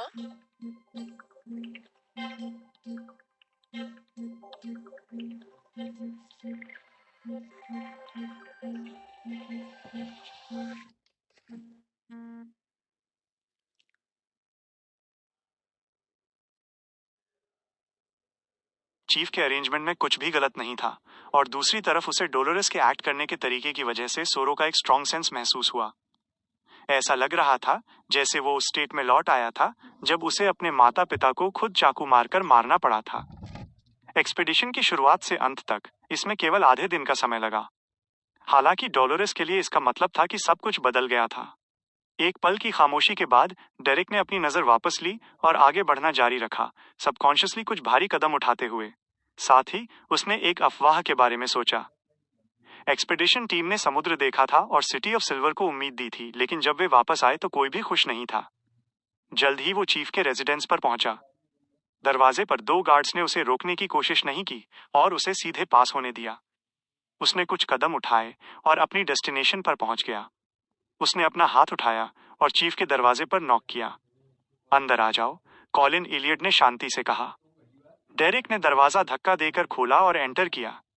उसने चीफ को लिनन शर्ट और डार्क कलर्ड कोट पहने हुए देखा, जो अपनी 2 तलवारों को ऑयल से पोंछ रहे थे। कॉलिन इलियड रुका नहीं। उसने अपना सिर उठाया और डेरिक को देखा। इस एक्सपीडिशन पर तुम्हारे क्या थॉट्स हैं? ये पूछने के पीछे चीफ का मोटिव क्या है? अल्जे के इन्फ्लुएंस में होने की वजह से डेरिक के दिमाग में सबकॉन्शियसली ये थॉट आया। चीफ के ट्रू इंटेंशंस को समझने में असमर्थ, उसके पास दरवाजा बंद करने और फ्रैंकली जवाब देने के अलावा कोई चॉइस नहीं थी। समुद्र के किनारे जाने के दूसरे रास्ते हो सकते हैं। जायंट किंग का पैलेस बहुत इंपॉर्टेंट होना चाहिए, लेकिन वो बहुत डेंजरस है। हमें और इन्फॉर्मेशन की जरूरत है। कॉलिन इलियड ने सिर हिलाया और पूछा। किंग्स ऑफ एंजल्स और दूसरी एग्जिस्टेंस, जो खुद को डिटीज कहते हैं, उन्होंने चुपके से एक साथ साजिश रची क्योंकि वे लॉर्ड का विरोध करना चाहते थे, और उनकी सक्सेस की वजह से ये लैंड फॉरसेकन हो गई। हालांकि डेरिक ने कभी सीधे तौर पर ऐसा इन्फ्रेंस नहीं सुना था। टैरो क्लब से सीखे गए वेरियस सीक्रेट्स के आधार पर सिमिलर कंक्लूजन के साथ आना मुश्किल नहीं था। हाँ, ऐसा ही होना चाहिए। कॉलिन चुप हो गया, यहां तक कि उसका अपनी तलवार पहुंचने का काम भी धीमा हो गया। कुछ सेकंड बाद उसने अपने हाथ में आइटम्स नीचे रखे और 2 कदम आगे बढ़ाए। जो लोग कॉन्स्पिरेसी में शामिल थे, क्या वे अभी भी समुद्र के उस पार एक्टिव हैं? एक पल की खामोशी के बाद डेरिक ने डेलिब्रेशन में जवाब दिया, ज्यादातर, लेकिन बहुत ज्यादा नहीं। कॉलिन इलियड ने सिर हिलाया, ये इंडिकेट करते हुए कि उसके पास पूछने के लिए और कुछ नहीं था। डेरिक ने जल्दी से कहा, चीफ, मैंने लाइट कलर मर्स्कोगन की डेथ के दौरान सिल्वर नाइट पोशन का इनकम्प्लीट फॉर्मूला ऑब्टेन किया, जिसमें सप्लीमेंट्री इंग्रेडिएंट्स और एडवांसमेंट रिचुअल शामिल हैं। जब उसने ये कहा, डेरिक जानता था कि उसका झूठ बहुत फेक लग रहा था। इसे तुरंत देखा जा सकता था, क्योंकि उसने तब अपनी आंखें खोलने की हिम्मत भी नहीं की थी। हालांकि वो बस एक बेहतर एक्सक्यूज नहीं सोच सका। अगर मिस्टर हैंगमैन यहां होते तो उनके पास डेफिनेटली एक बेहतर सोल्यूशन होता। जैसे ही ये थॉट उसके दिमाग में आया, उसने चीफ को धीरे से बोलते हुए सुना, बहुत अच्छे, ये क्या है? डेरिक 1 सेकंड के लिए स्टन रह गया, इससे पहले कि उसने जल्दी से कोरिस्पॉन्डिंग रिचुअल और सप्लीमेंट्री इंग्रेडिएंट सुनाए। कॉलिन ने चुपचाप सुना और एक लंबी आह भरी। तुमने इस बार बहुत योगदान दिया है। ये सिटी ऑफ सिल्वर के लिए एक्सट्रीमली इंपॉर्टेंट है। फ्यूचर में हमारी लिमिट सीक्वेंस 3 होगी और सीक्वेंस 4 नहीं। एक सर्टेन रेंज तक एक्सपीडिशन टीम्स का रिस्क बहुत कम हो जाएगा। एक्सपीडिशन टीम्स द्वारा एनकाउंटर किया जाने वाला रिस्क क्यों कम हो जाएगा? जब अपर लिमिट एक सर्टन रेंज के भीतर सीक्वेंस 3 है। जैसे ही डेरिक खुश था कि उसने इतना बड़ा योगदान दिया है, वो चीफ के शब्दों को समझ नहीं सका। हालांकि वो जानता था कि ये कुछ ऐसा था जिसे समझने का उसे अधिकार नहीं था। उसने बाद में टैरो गैदरिंग में पूछने की योजना बनाई। उसने फिर विदा ली और दरवाजा खोला। डेरिक, कॉलिन इलियड ने अचानक उसे पुकारा। डेरिक पजलमेंट में मुड़ा और पाया कि चीफ का एक्सप्रेशन काफी सोलम था। कॉलिन थोड़ी देर के लिए चुप रहा और फिर अपना सिर हिलाया। लोविया से सावधान रहना। जी योर एक्सेलेंसी, डेरिक ने अपने दिल की गहराई से जवाब दिया। बैकलैंड, नॉर्थबरो, हिजलमूस मैनर से शहर वापस कैरेज ले गई और वो डोनेशंस और हेल्प के रिगार्डिंग मैटर्स डिस्कस करने के लिए लोएन चैरिटी बर्सरी फाउंडेशन में मिस ऑप्टेन से मिलने की तैयारी कर रही थी। कई इंटरेक्शंस के बाद इस नोबल लेडी के बारे में उसका इंप्रेशन बहुत अच्छा था। उसके बगल में होने पर उसे प्रेशर महसूस नहीं होता था और उसके दिल में जमा हुए अजीब इमोशंस भी ज्यादातर डिसिपेट हो गए थे। उसने धीरे धीरे अपनी भूली हुई यादें वापस पा ली। मेरे पास एक टीचर होना चाहिए। उस दिन एग्जैक्टली क्या हुआ था? हर बार जब मैं इसके बारे में सोचती हूँ तो मैं पूरी तरह कांप उठती हूँ। हेजल ने खिड़की से बाहर अपनी नजर डाली, थोड़ा डिप्रेस्ड महसूस करते हुए। उसकी कैरेज बोकलैंड स्ट्रीट की विसिनिटी से गुजर रही थी। इस मोमेंट पर एक पोस्टमैन के कपड़ों में एक व्यक्ति ने अपनी साइकिल कैरेज के हॉरिजॉन्टली चलाई, काफी रिलैक्स दिख रहा था। हेजल ने कैजुअली उसे साइज अप किया और उसकी दाहिनी आंख पर एक मोनोकल देखा। Chapter 1124, enhanced teammates. हेजल की नजर तुरंत जम गई जैसे ही उसने महसूस किया कि उसके दिमाग में कुछ तेजी से फैल रहा है। ये एक इनविजिबल बैरियर को फाड़ने और बाहर निकलने ही वाला था। उसने इंस्टिंक्टिवली दूर देखा और थोड़ी सिकुड़ गई। फिर उसने महसूस किया कि उसके दिल की गहराइयों से लाइट की एक किरण बाहर निकली। उसके दिमाग में अनगिनत मेमोरी फ्रैगमेंट्स में एक्सप्लोड हो गई, जैसे ये हाउल कर रही हो, आगे पीछे रेस कर रही हो। उसे अचानक याद आया कि उस दिन घर पर क्या हुआ था। उसने अपने पिता, माँ, मेड और सर्वेंट्स को मोनोकल पहने या अपनी आंखों के सॉकेट्स को पिंच करते हुए रिकॉल किया। वो इंडिस्क्राइबल हॉरर इतना विविड था जैसे कि ये उसकी हड्डियों में उकेरा गया हो। हेजल के चेहरे पर एक्सप्रेशन टूट गया, जैसे वह कांपते हुए एक बॉल में कर्ल हो गई। कैरिज में मेड सर्वेंट स्टन रह गई, जैसे वो जल्दी से खड़ी हुई और उसे उठाने की कोशिश में अपने हाथ बढ़ाए। नहीं, हेजल कांप उठी, जैसे वो लगभग तीखी आवाज में चिल्लाई। मेड सर्वेंट शॉक और डरी हुई थी। वो जमीन पर गड़ी रही, ये नहीं जानते हुए कि कैसे रिएक्ट करे। चिल्लाने के बाद हेजल शांत हो गई। वो बैठ गई और एक्सट्रीम फियर में आगे देखा। उसने देखा कि मोनोकल वाला पोस्टमैन दूसरी गली में एंटर कर गया। केवल उसकी पीठ दिखाई दे रही थी। मैं अभी ठीक महसूस नहीं कर रही थी। मैं अब काफी बेहतर महसूस कर रही हूँ। हेजल ने अपना सिर घुमाया और मुश्किल से मेड सर्वेंट से कहा। उसने रियलाइज किया कि वो उतनी डरी हुई नहीं थी जितना उसे याद था। ऐसा लग रहा था जैसे उसे कुछ समय बाद सिचुएशन की आदत हो गई थी। अगर नहीं तो मैंने अभी कंट्रोल खो दिया होता। मैं लूज कंट्रोल शब्द क्यों यूज करूंगी? शुक्र है मैं वो यादें भूल गई और जब मैंने पोस्टमैन को देखा तो कुछ भी आई कैचिंग नहीं किया। मुझे ब्रेकडाउन होने में 10 सेकंड लगे। अगर नहीं तो मैं डिटेक्ट हो गई होती और कुछ टेरिफाइंग हो सकता था। उसके थॉट्स अनकंट्रोलेबली फ्लैश हुए, जैसे उसकी बॉडी थोड़ी कांप उठी। मिस, क्या आपको क्लिनिक जाने की जरूरत है? मेड सर्वेंट ने जल्दी से पूछा। हेजल ने इंस्टिंक्टिवली अपना सिर हिलाया, जैसे उसका दिमाग क्योटिक हो गया और उसने कैजुअली कहा, चलो पहले लोएन चैरिटी बर्सरी फाउंडेशन चलते हैं। मुझे याद है पास में एक प्राइवेट क्लिनिक है। ठीक है। मेड सर्वेंट मुड़ी और कोचमैन को स्पीड बढ़ाने का इंस्ट्रक्शन दिया। हेजल ने अपनी टेंस इमोशंस, पैनिक और फियर को रेगुलेट करने की कोशिश में गहरी सांसें लेना जारी रखा। ये कहना होगा कि ये कुछ हद तक इफेक्टिव था। वो इमीडिएटली ब्रेकडाउन होने के बजाय थोड़ी शांत हो गई थी। उस मोमेंट पर एक स्पैरो गौरैया किसी समय कैरेज के ऊपर अपीयर हुई थी। उसने अपनी दाहिनी आंख भींची और लगभग बिना किसी आवाज के ह्यूमन लैंग्वेज बोली। उसे मेरे बारे में कुछ अननेसेसरी मिसअंडरस्टैंडिंग है। ऐसा लगता है कि टी का उसके साथ पहले कुछ इंटरेक्शन था। आह, वो बोकलैंड स्ट्रीट की रेजिडेंट है। इंटरेस्टिंग। जल्द ही कैरेज फेल्प स्ट्रीट पर पहुंच गई। ये देखकर कि लोएन चैरिटी बर्सरी फाउंडेशन दूर नहीं था, हेजल ने अचानक कहा, कैथेड्रल चलो। पहले सेंट सैमुअल कैथेड्रल की तरफ मुड़ो। मैं प्रे करना चाहती हूँ। वो बिशप्स को बताना चाहती थी कि उस दिन क्या हुआ था और आज उसने क्या देखा। कैरेज के गैप में एक काली चींटी ने अपना फीलर अपने राइट पर मूव किया और एक ह्यूमन वॉइस में विस्पर किया। आजकल ह्यूमंस में क्रिएटिविटी की कमी है। वे प्रॉब्लम्स के पहले साइड पर कैथेड्रल जाते हैं। मैंने सोचा था कि अगर मैं उसे फॉलो करूंगा तो कुछ डिस्कवर करूंगा। अगली बार मैं उनके सामने कैथेड्रल चुरा लूंगा। जैसे ही वो बोला, चींटी का दूसरा फीलर भी मूव हुआ। हेजल इमीडिएटली भूल गई कि उसने अभी क्या कहा था और उसने अभी क्या रिकॉल किया था। वो भूल गई थी कि वो मोनोकल पहने एक पोस्टमैन से मिली थी। वो लोएन चैरिटी बर्सरी फाउंडेशन के एंट्रेंस पर कैरेज से उतरी और अपनी मेड सर्वेंट के साथ अंदर चली गई।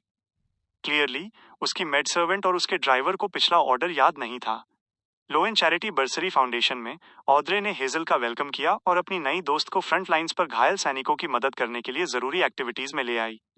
जैसा कि द वर्ल्ड गेमन स्पैरो ने मेंशन किया था कि सीक्रेट ऑर्डर का लीडर जारेटुल और दूसरे एंजल्स बैकलैंड में छिपे थे, ऑद्रे ने केयरफुली हेजल के ट्रीटमेंट का थर्ड स्टेज छोड़ दिया। उसने होप की कि हेजल याद नहीं करेगी कि उसने अभी के लिए क्या एक्सपीरियंस किया था, ताकि कोई एक्सीडेंट ना हो।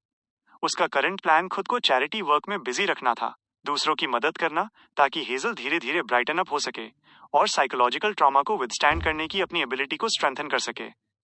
पायरेट्स की फ्री सिटी में फोर्स फ्रूट वाइन का हाई कॉन्सेंट्रेशन पी रही थी, जो लोकली प्रोड्यूस की गई थी, रिकॉर्ड कर रही थी कि उसने आज क्या सुना और क्या एनकाउंटर किया। अचानक उसका स्पिरिचुअल परसेप्शन ट्रिगर हो गया, जैसे उसने इंस्टिंक्टिवली साइड में देखा। उसने इमीडिएटली वॉइड में एक फिगर अपीयर होते देखा, जल्दी से रिफॉर्म होते हुए। ये गेरमन स्पैरो था, half top hat, black trench coat और एक कोल्ड एक्सप्रेशन में। एक swoosh के साथ फोर्स अपने वाइन ग्लास और फाउंटेन पेन के साथ खड़ी हो गई। उसने सबकॉन्शियसली कहा, गुड आफ्टरनून ओ मिस्टर स्पैरो। जैसे ही वो बोली, उसने जल्दी से आइटम्स टेबल पर रख दिए। क्लाइन ने अपनी टॉप हैट प्रेस की और चारों ओर देखा। क्या तुम जाना चाहती हो? फोर्स की आंखें उसके साइड्स में डार्ट हुई इससे पहले कि उसने कहा ऑल राइट। पिछले कुछ दिनों में उसने ऑलरेडी सिटी के ट्रेड्स के प्रिलिमिनरी रिकॉर्ड्स बना लिए थे, जो दूसरी जगहों से अलग थे। बिना एक शब्द कहे क्लाइन ने अपनी चिन के साथ डेस्क पर आइटम्स की तरफ इशारा किया, मिस मैजिशियन को जल्दी से पैकअप करने के लिए इंडिकेट करते हुए। फोर्स ने बिल्कुल भी हेजिटेट नहीं किया, जैसे उसने जल्दी से अपने ड्राफ्ट्स ऑर्गेनाइज किए, जैसे कि उसने कोई इंस्ट्रक्शन सुना हो। जैसे ही वो वहां खड़ा था और दूसरी पार्टी को बिजी देखा, उसने अचानक कहा, हॉरर स्टोरी के साथ प्रोग्रेस कैसी है? फोर्स रिप्लाई करने से पहले इंडिसर्नेबली कांप उठी, जल्दी जल्दी। क्लाइन ने जेंटली अपना सिर हिलाया। और कितना समय? 1 हफ्ता नहीं, 5 दिन। 5 दिन टॉप्स, फोर्स ने जल्दी से रिप्लाई किया। क्लाइन ने और कुछ नहीं कहा। जब फोर्स ने अपने ड्राफ्ट्स, फाउंटेन पैन, आधी वाइन की बोतल और दूसरी मेमोरेबिलिया पैक कर ली, तो उसने 2 कदम आगे बढ़ाए और उसका कंधा पकड़ लिया। अनगिनत इंडिस्क्राइबल फिगर्स फ्लैश हुए और फोर्स पहले से थोड़ा ज्यादा रिलैक्स्ड फील करने लगी। उसने इस ट्रैवल को रिकॉर्ड करने का भी अटेम्प्ट किया। जल्द ही वो बैकलैंड लौट आई और उस गली में लौट आई जहां से वो पहले गायब हुई थी। उसने द वर्ल्ड गेरमन स्पैरो को कहते सुना, सेट ऑफ होने से पहले कुछ दिन रेस्ट करो, किसी भी रिप्लाई को नोट करना, साथ ही अपने टीचर से फिर पूछो कि क्या ब्लड एम्परर ट्यूडर से रिलेटेड कोई इन्फॉर्मेशन है, मेनली वेरियस रूइंस के बारे में। All right. फोर्स जल्दी से एग्री हो गई और उसे थैंक यू कहा। गेरमन स्पैरो से अलग होने के बाद वो ईस्ट बरो में एक स्ट्रीट पर लौट आई और एक अपार्टमेंट में एंटर किया, जो वो जियो के साथ शेयर करती थी। जियो ने न्यूज़पेपर नीचे रखा और अपनी दोस्त को देखा। क्या ये इफेक्टिव था? काफी अच्छा। मैं इस बार पायरेट से बिलोंग करने वाली एक फ्री सिटी में गई थी। इससे पहले कि फोर्स बोलना खत्म कर पाती, उसका एक्सप्रेशन थोड़ा बदल गया। मुझे मेरे कॉफी बीन्स और सिगरेट दो। क्यों? क्या वहां इसकी कमी थी? जियो ने पजलमेंट में पूछा। फोर्स सीधे अंदर कमरे की तरफ भागी और डेस्क के सामने बैठ गई। उसने अपने ड्राफ्ट्स खोले और एक पेन उठाया। बिना पीछे देखे उसने कहा, नई किताब की खातिर मेरे लिए कॉफी बनाना याद रखना। जियो बेडरूम के दरवाजे तक उसके पीछे गई। जब उसने वो सुना तो उसने अपना मुंह खोला, लेकिन कुछ नहीं कहा। ईस्ट बरो में एक और जगह पे सिमिलर लेआउट वाले एक रेंटेड अपार्टमेंट में, चूंकि जारेटुल ऑलरेडी बैकलैंड में आ चुका था, ये अननोन था कि अमोन को कब बेटेड किया जाएगा। रेड एंजल इविल स्पिरिट के ट्रू मोटिव्स अननोन थे और वो जॉर्ज 3 को ब्लैक एम्परर बनने से रोकने की प्लानिंग कर रहा था। एक तरफ क्लाइन बिजारो सॉर्सरर पोर्शन को डाइजेस्ट करने की पूरी कोशिश कर रहा था और दूसरी तरफ वो वेरियस प्रिपरेशंस कर रहा था। इस मोमेंट पर द मैजिशियन को हैंडल करने के बाद उसने कागज का एक टुकड़ा खोला और लिखा, डियर मिस्टर एजिक, मैंने रिसेंटली एंशिएंट हिस्ट्री के बारे में काफी कुछ सीखा है। मुझे विश्वास है कि आप इसमें बहुत इंटरेस्टेड होंगे, वरना आपने अपनी यादें खोने के बाद हिस्ट्री टीचर बनना नहीं चुना होता। इस हिस्ट्री में कुछ कंसील्ड सीक्रेट्स इन्वॉल्व हैं, इसलिए इन्हें लेटर में डिस्क्राइब करना कन्वीनियंट नहीं है। जब आप जागेंगे, मैं इसे आपके साथ पर्सनली शेयर करूंगा। साथ ही मैं यस्टरडे वंस मोर नाम का एक चार्म क्रिएट कर सकता हूं। एक बार यूज करने पर आप हिस्टोरिकल वॉइड के थ्रू अपने पास्ट सेल्फ को ढूंढ सकते हैं और उनसे हिम पावर बोरो कर सकते हैं। ये एक्चुअली ध्यान देने लायक चीज नहीं है। सबसे इंपॉर्टेंट ये है कि आप अपने पास्ट सेल्फ से अपनी यादें रिट्रीव कर सकते हैं। उन्हें धीरे धीरे जगाने के लिए दशकों का उपयोग करने की कोई जरूरत नहीं है। मुझे विश्वास है कि आपको ये पसंद आएगा। मैंने इस लेटर के साथ 2 अटैच किए हैं। अगर आप जागते हैं तो आप उनके इफेक्ट्स ट्राई कर सकते हैं। मैं अभी अंडरकरेंट से भरे एनवायरनमेंट में हूं। अगर आप आते हैं तो प्लीज केयरफुल रहें। प्लीज एडवांस में सिचुएशन ऑब्जर्व करें। जॉर्ज 3 के ब्लैक एम्परर बनने के मामले पर मैं कुछ करने की कोशिश करूंगा, लेकिन सक्सेस के चांसेस बहुत कम हैं। फैनली, मैं आपके अच्छे होने की कामना करता हूं। मैं ये भी कामना करता हूं कि आप जल्दी जाग जाएं। आपका eternal student Klein Moretti. Letter fold करने के बाद क्लाइन ने एनवेलप में 2 yesterday once more charm stuff किए। उसके बाद उसने एजिक की कॉपर विसल निकाली और उसे बजाया।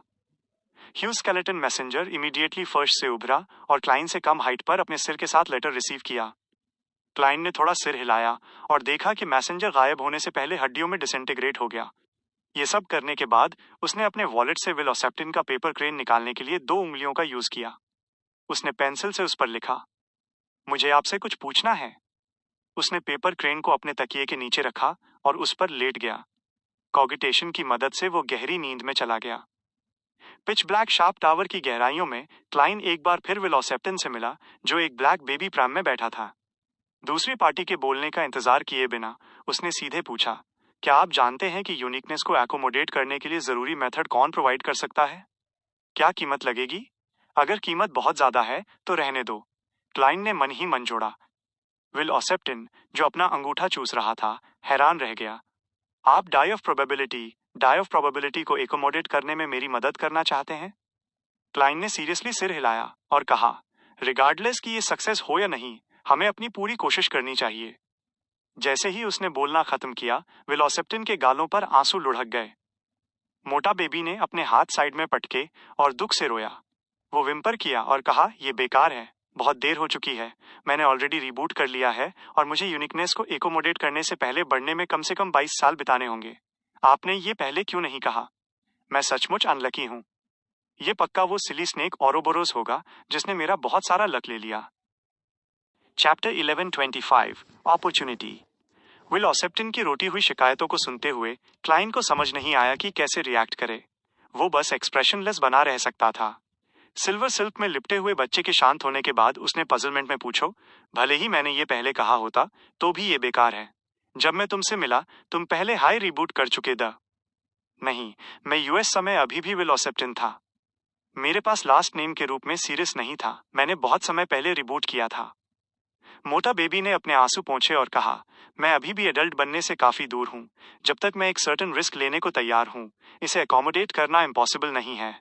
अस लक के साथ जो मैंने एक्यूमुलेट किया है, अस रिस्क को रिजॉल्व किया जा सकता है, लेकिन एबी डिफरेंस बहुत ज्यादा है। इसकी भरपाई करने का कोई तरीका नहीं है।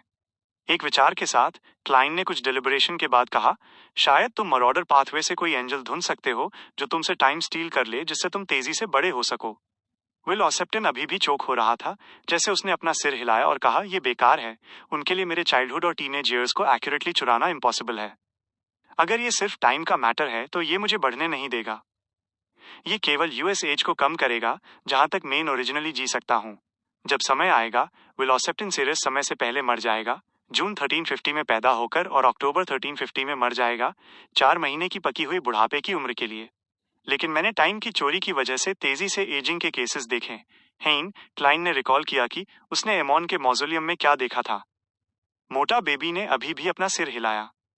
नहीं, वो सिर्फ इसके सिंबलाइज्ड होने का एक मैनिफेस्टेशन है। अगर ये मुझ पर उस किया जाता है तो ये बस एक ऐसा बेबी होगा जिसके झुर्रियां पड़ने लगेंगी जबकि उसके बाल सफेद हो जाएंगे। चाइल्डहुड और टीनेज ईयर्स को वास्तव में एक्यूरेटली चुराने के लिए ये एमोन होना चाहिए और ये उनकी ट्रू बॉडी होनी चाहिए। इस पॉइंट पर सिल्वर सिल्क में लिप्त बेबी और क्लाइन एक ही समय पर चुप हो गए। कोई भी लंबे समय तक नहीं बोला। अगर यूस अमोन को लाना था तो जो साल संभवतः लूटे जाते वे सिर्फ चाइल्डहुड और टीनेज ईयर्स टैक लिमिटेड नहीं होते। थोड़ी देर बाद क्लाइन ने बिना कुछ छुपाए एक गहरी सांस ली। तो अभी के लिए इस पर विचार करने की कोई जरूरत नहीं है। हालांकि मैं अभी भी जानना चाहता हूं कि मुझे यूनिकनेस को अकोमोडेट करने का तरीका कहाँ मिल सकता है। अगर मेरे पास इसे पाने का चांस है तो मैं इसे डेफिनेटली मिस नहीं कर सकता। कौन जानता है कि फ्यूचर में ये कब काम आए। विल ऑसेप्टिन ने अपनी आंसुओं से भरी हथेली नीचे राखी और सूंघा। दूसरों से पूछने की जरूरत नहीं है। मुझे ये बहुत पहले मिल चुका है, लेकिन मैं इसे कर नहीं सकता। वर्ण, क्या तुम्हें लगता है कि मेरा लाइफ स्कूल ऑफ थॉट का प्रेसिडेंट होना बेकार था? क्लाइंट सरप्राइज्ड और क्यूरियस था। तुम इसे क्यों नहीं कर सकते? विल ऑसेप्टिन ने बेबी प्रम में कंबल खींचा और कहा, यूनिकनेस को अकोमोडेट करने के 3 तरीके हैं। पहला है इसके साथ नेचुरली पैदा होना, जो यूनिकनेस के जीवन में आने और इसमें ह्यूमन नेचर डालने के बराबर है। दूसरा है यूनिकनेस को एक सर्टेन एक्सटेंट तक जिंदा करना और फिर फोर्सफुली इसे अपनी बॉडी में डालना। इसे सप्रेस करने के लिए क्रिएटर की पावर पर रिलाई करके ये धीरे धीरे इसे वेयर डाउन करने में काफी समय लेगा और बैलेंस अचीव करेगा। तीसरा है यूनिकनेस को एक इनकम्प्लीट पोर्शन में कॉन्कॉक्ट करना और यूज एक सिंप्लीफाइड अपोथियोसिस रिचुअल के साथ पीना। पहले मेथड को मेंशन करने की जरूरत नहीं है। यही कारण है कि वे भाई ईर्ष्य के पात्र हैं। दूसरा एंशिएंट सन गोत की डेथ के बाद इम्पॉसिबल है। तीसरा हाई इज मोमेंट पर एकमात्र वायबल ऑप्शन है, लेकिन फेट पाथवे के सीक्वेंस 1 के लिए ये फेट की मैशिनेशंस पर डिपेंड करता है। पहला पॉइंट एम्परर रोजेल की डायरी में मेंशन किया गया था। यह मिस्टर दूर द्वारा कहा गया था। क्या दूसरे पॉइंट का मतलब यह है कि एंशिएंट सन गोत के इतनी सारी अथॉरिटीज वील्ड करने के बाद वो प्रेजेंट ट्रू डीटीज से कम आधा लेवल ऊपर था या पूरा एक लेवल भी? क्रिएटर का लेवल? जैसा उसने सोचा, क्लाइंट ने पूछो, केवल फेट की मैशिनेशंस पर डिपेंड करने से तुम्हारा क्या मतलब है? इसका मेरे पहले ये कहने से क्या लेना देना है कि मेन यूनिकनेस को अकोमोडेट करने में तुम्हारी मदद कर सकता हूं? विल ऑसेप्टिन के मोटे बेबी फेस ने पॉइनेंसी का लुक रिवील किया। फेट पाथवे के लिए अपोथियोसिस रिचुअल शायद सबसे सिंपल हो सकता है, या शायद ये सबसे डिफिकल्ट है। जब तक हमें फेट के टोरेंट में करेक्ट अपॉर्चुनिटी मिल जाती है, हम सीधे पोशन कंज्यूम कर सकते हैं और एडवांस करने का अटेम्प्ट कर सकते हैं। लेकिन प्रॉब्लम इस फैक्ट में है कि एग्जैक्ट अपॉर्चुनिटी को डिवाइन या प्रिडिक्ट नहीं किया जा सकता है। अस पर लॉक करने का कोई तरीका नहीं है। मैं केवल सर्टेन इंटरफेरेंसेस को एलिमिनेट कर सकता हूं और पेशेंटली सर्च कर सकता हूं, जैसे मैं लाइफ एक्सपीरियंस करता हूं। मैंने अनगिनत बार रिबूट किया है और मैंने एजेस बिताए हैं, लेकिन मैंने अभी तक इसे एनकाउंटर नहीं किया है। इस पॉइंट पर बेबी के आंसू फिर से बेह निकले। ये सिंपल लगता है, लेकिन असल में कोई केवल फेट पर रिलाई कर सकता है। ये वास्तव में इस पर डिपेंड करता है कि आप कितनी अच्छी तरह देखते हैं। एक आह के साथ क्लाइंट ने एनलाइटनमेंट में पूछो, जब मैंने कहा कि मेन यूनिकनेस को अकोमोडेट करने में तुम्हारी मदद करूंगा, तो क्या तुमने वेगली यूएस अपॉर्चुनिटी को ग्रास्प किया? मोटा बेबी और जोर से रोया। हालांकि मुझे ये वास्तव में नहीं मिला, मैंने इसे एक सर्टेन एक्सटेंट तक सेंस किया। क्या ऐसा है? टैब जैब विल ऑसेप्टिन मेरे कांटेक्ट में आया येस्टरडे वंस मोर की हेल्प रिसीव करने की उम्मीद के अलावा क्या यूज लक द्वारा भी पुश किया गया था? क्या चालबाज है। क्लाइंट ने रुखेपन से एक्नॉलेज किया। तो कोई और रास्ता नहीं है। तुम मुझे केवल अनचार्म्स में से कुछ और दे सकते हो। विल ऑसेप्टिन ने भरी मन से सिर हिलाया। ठीक है, क्लाइंट ने जेनरसली रिप्लाई किया। उसने फिर जोड़ा, तुम्हें मुझे कुछ पेपर क्रेन देने होंगे। ये कहने के साथ सिल्वर सिल्क में लिप्त बेबी और क्लाइंट शांत हो गए। रेंटल अपार्टमेंट में अपने सपने से जगने के बाद क्लाइंट बिस्तर से उठा और बाहर वाले कमरे में गया। उसने पेन और पेपर निकला और लियोनार्ड को लिखना शुरू किया। मैंने ऐसे चार्म्स ऑब्टेन किए हैं जो सीर पाथवे के हाई सीक्वेंस बियॉन्डर्स से ओरिजिनेट होते हैं। ये किसी को अपने फॉर्मर सेल्फ से पावर बोरो करने की अनुमति देता है। क्लाइंट ने यह मेंशन नहीं किया कि ये कुछ ऐसा हो सकता है जिसकी उसके डियर पोएट को जरूरत है, क्योंकि वो बस इसे डिस्क्राइब कर रहा था। लेटर फोल्ड करने के बाद उसने एक गोल्ड कॉइन और एक रेक्टेंगुलर डायमंड जैसा चर्म निकला और एडवेंचरर का हारमोनिका बजाया। रेनेट टिनकर, जो एक डार्क और कॉम्प्लिकेटेड लॉन्ग ड्रेस पहनी हुई थी, हाथ में 4 ब्लॉन्ड रेड आइड हेड्स के साथ वॉइड से बाहर चली आई। सभी आंखें येस्टरडे वंस मोर चार्म की और कास्ट थिन। क्लाइंट ने फिर लेटर और गोल्ड कॉइन की तरफ इशारा किया। इसे 7 पिंस्टर स्ट्रीट के मेल बॉक्स में भेजे दें। उसने पहले ही डिवाइन कर लिया था कि लियोनार्ड घर पर नहीं था। अपेरेंटली वो ब्रिज के साउथ में गया था। रेनेट टाइनकरर के हेड्स में से एक ऊपर टिल्ट हुआ, जैसे उसने लेटर, गोल्ड कॉइन और येस्टरडे वंस मोर चार्म्स को अपने मुंह में खींच लिया। जैसे ही उसने मिस मैसेंजर को वॉइड में एंटर करते और अपने कमरे से गायब होते देखा, क्लाइंट ने एक सैक्रिफिशियल और बेस्टोमेंट रिचुअल सेट करना शुरू करने से पहले लगभग 1 मिनट तक विचार किया। चूंकि बिजारो सॉसरर पोशन पूरी तरह से डाइजेस्ट होने वाला था, इसमें कोई डाउट नहीं था कि यूज स्कॉलर ऑफ योर के लिए वेरियस इंग्रेडिएंट्स पहले से प्रिपेयर करने थे। उनमें से डेमोनिक वुल्फ ऑफ फॉग का ट्रांसफॉर्म्ड हार्ट और white Frost crystal Evernight goddess से ऑब्टेन किए जा सकते थे, और डेमोनिक वुल्फ के ट्रांसफॉर्म्ड हार्ट के साथ वो हाउंड ऑफ फुलग्रिम को बेट करने के लिए स्पिरिट वर्ल्ड में जा सकता था। टास्क्स की एक सीरीज के बाद उसने ऑल्टर सेट करना खत्म किया और सराउंडिंग्स का इंस्पेक्ट करने के लिए 2 कदम पीछे हट गया। ये अभी भी क्लीन माना जाता है। स्पिरिचुअलिटी की दीवार की सील के अलावा ये रिचुअल की रिक्वायरमेंट्स को सेटिस्फाई करता है। मेन रिसेंटली कोई कंट्रीब्यूशन नहीं किया है, तो मुझे बेस्टोमेंट के लिए कैसे पूछना चाहिए? क्या ये ऐसा होगा कि मेन गॉडेस को बता रहा हूँ कि मैं एक क्रेडिट लोन लेने और इसे इंस्टॉलमेंट्स में पे करने का प्लान बना रहा हूँ? क्या ये थोड़ा सैक्रिलीजियस होगा? मैं कुछ वैल्यूएबल सैक्रिफाइस करने की कोशिश करूंगा। अगर गॉडेस इसे एक्सेप्ट करने के लिए विलिंग है, तो वो कॉरेस्पॉन्डिंग बेस्टोमेंट करेगी। कुछ वैल्यूएबल, जैसा उसने सोचा, उसके थॉट्स ग्रे फोक के ऊपर जंग पाइल पर चले गए। वो वास्तव में अन आइटम्स को पैक करना चाहता था जिन्हें वो कुछ समय के लिए नहीं बेच सकता था, जैसे कि biological poison bottle, interrogator beyonder characteristic, lunatic beyonder characteristic, bladderer का ऑरा, 1000 फेस्ड हंटर का ब्लड, 6 विंग्ड गार्गोइल की eye ball, spirit world plunder powder और दूसरे आइटम्स गॉडेस को सैक्रिफाइस करने के लिए स्कॉलर ऑफ योर के लिए जरूरी मटेरियल्स एक्सचेंज कर सके। हालांकि उस लगा कि ये गॉडेस को एक कबाड़ी वाले रैग एंड बोन मैन जैसा दिखाएगा, इसलिए वो केवल ये आइडिया छोड़ सकता था। यह रफली सेम वैल्यू का होना चाहिए। मेन ग्रोजेल्स ट्रैवल्स यूज नहीं कर सकता, ये काफी सारे सीक्रेट्स हाइड करता है। शायद ये बहुत काम आएगा। हाँ, अगली बार जब लिटिल सुन और दूसरे जायंट किंग्स कोर्ट को एक्सप्लोर करेंगे, तो मैं उन्हें ग्रोसिल की राख दे सकता हूँ। इस बार मेन श्योर नहीं था कि वे एक्सपीडिशन में कितनी दूर जा सकते हैं, और चिंतित था कि वे ग्रोजेल्स ट्रैवल्स में एंटर करने के बाद वापस लौटने में असमर्थ होंगे। सी गॉड सेप्टर, ये और भी ज्यादा इंपॉर्टेंट है। ये ना केवल मेरा सबसे पावरफुल सील्ड आर्टिफैक्ट है, बल्कि इसमें सी गोद के बिलीवर्स भी इन्वॉल्व हैं। ये कुछ समय के लिए मेरा एंकर होगा। जब मेरे पास दूसरी चीजें और एंकर्स होंगे, तो इसे एमआर हैंग्ड मन को दिया जा सकता है। हेवन रैम्बिस की बियॉन्डर कैरेक्टरिस्टिक ये पहले हाई मिस जस्टिस को प्रॉमिस की जा चुकी है। कुछ सोचने के बाद यूज रियलाइज हुआ कि उसके पास ज्यादा चॉइस नहीं बची थी। एक लाइफ स्केन था और दूसरा flaring sun charm, faith siphon charm, yesterday once more charms और कंट्रोल स्पिरिट बुलेट्स। द बाद वाले सभी डिस्पोजेबल आइटम्स हैं। भले हाई वी कंबाइन किए जाएं, उनकी एक्चुअल वैल्यू सीक्वेंस 3 पोशन के मेन इंग्रेडिएंट के कंपैरिजन में नहीं होगी। इसके अलावा एक बार जब मेरी ट्रांसफर वूंड्स की एबिलिटी सुधर जाती है, तो ये लाइफ स्केन के इफेक्ट्स का एक पोर्शन ले सकती है। थोड़ी देर के लिए हेजिटेट करने के बाद उसने फाइनली एक डिसीजन लिया। चारों हेड्स एक के बाद एक बोले, कौन डील करने इस बार? इतना डायरेक्ट? क्लाइंट ने आह भरी और मुस्कुराया। ये अभी तक अनकंफर्म्ड है। मेन जॉर्ज 3 के प्लान्स को फेल करने का अटेम्प्ट करने जा रहा हूं। मुझे क्रिटिकल मोमेंट्स पर तुम्हारी मदद की जरूरत पड़ सकती है। रेनेट टाइनकलर के हाथ में चारों हेड्स एक के बाद एक बोले, ये sounds extremely dangerous, requires higher payment. इन चार्म्स में से और? क्लाइंट के माथे का कोना फड़क गया, जैसे कि उसने अपनी सोल को फड़ने का दर्द एक्सपीरियंस किया हो। 3 रेनेट टाइनकलर का हेड, जो फाइनल सेंटेंस में ज्वाइन होने में फेल हो गया था, हिला। क्लाइंट मुस्कुराया और जवाब दिया, कोई बात नहीं, लेकिन इसमें 1 से 2 हफ्ते लगेंगे। सबसे पहले उसने रिसेंटली कई वर्म्स ऑफ स्पिरिट को अलग किया था और काफी संख्या में येस्टरडे वंस मोर चार्म्स बनाए थे। इसने उस ऐसा महसूस कराया कि वो अपनी लिमिट के पास था और उस कुछ रेस्ट की जरूरत थी। दूसरे, उस लगा कि बिजारो सॉर्सरर पोशन को डाइजेस्ट करने और स्कॉलर ऑफ योर के लिए एडवांस करने का अटेम्प्ट करने से पहले 1 से 2 हफ्ते और लगेंगे, जब मिस मैजिशियन की नई किताब पब्लिश हो जाएगी। जब समय आएगा, उसके पास एक सिंपलर मेथड हो सकता है। रेनेट टाइनकलर के चारों हेड्स उनके बालों की मदद से बॉब करने लगे, ये इंडिकेट करते हुए कि ये कोई प्रॉब्लम नहीं थी।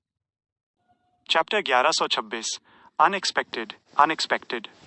वुड कलर्ड केन को रियल वर्ल्ड में वापस लाने के बाद क्लाइन ने इमीडिएटली रिचुअल शुरू कर दिया। उसने कैंडल्स जलाई और कोरिस्पॉन्डिंग एसेंशियल ऑयल्स और हर्बल पाउडर जलाए, 2 कदम पीछे हटा और स्किलफुली गॉडेस का ऑनरिफिक नेम रिसाइट किया। फाइनली उसने कहा, मैं ये केन जो लाइफ से भरी है आपको सैक्रिफाइस करता हूँ। मैं आपकी ब्लेसिंग्स रिसीव करने के लिए विलिंग हूँ। उसने सीधे डेमोनिक वुल्फ ऑफ फॉग के ट्रांसफॉर्म्ड हार्ट और व्हाइट फ्रॉस्ट क्रिस्टल को मेंशन नहीं किया।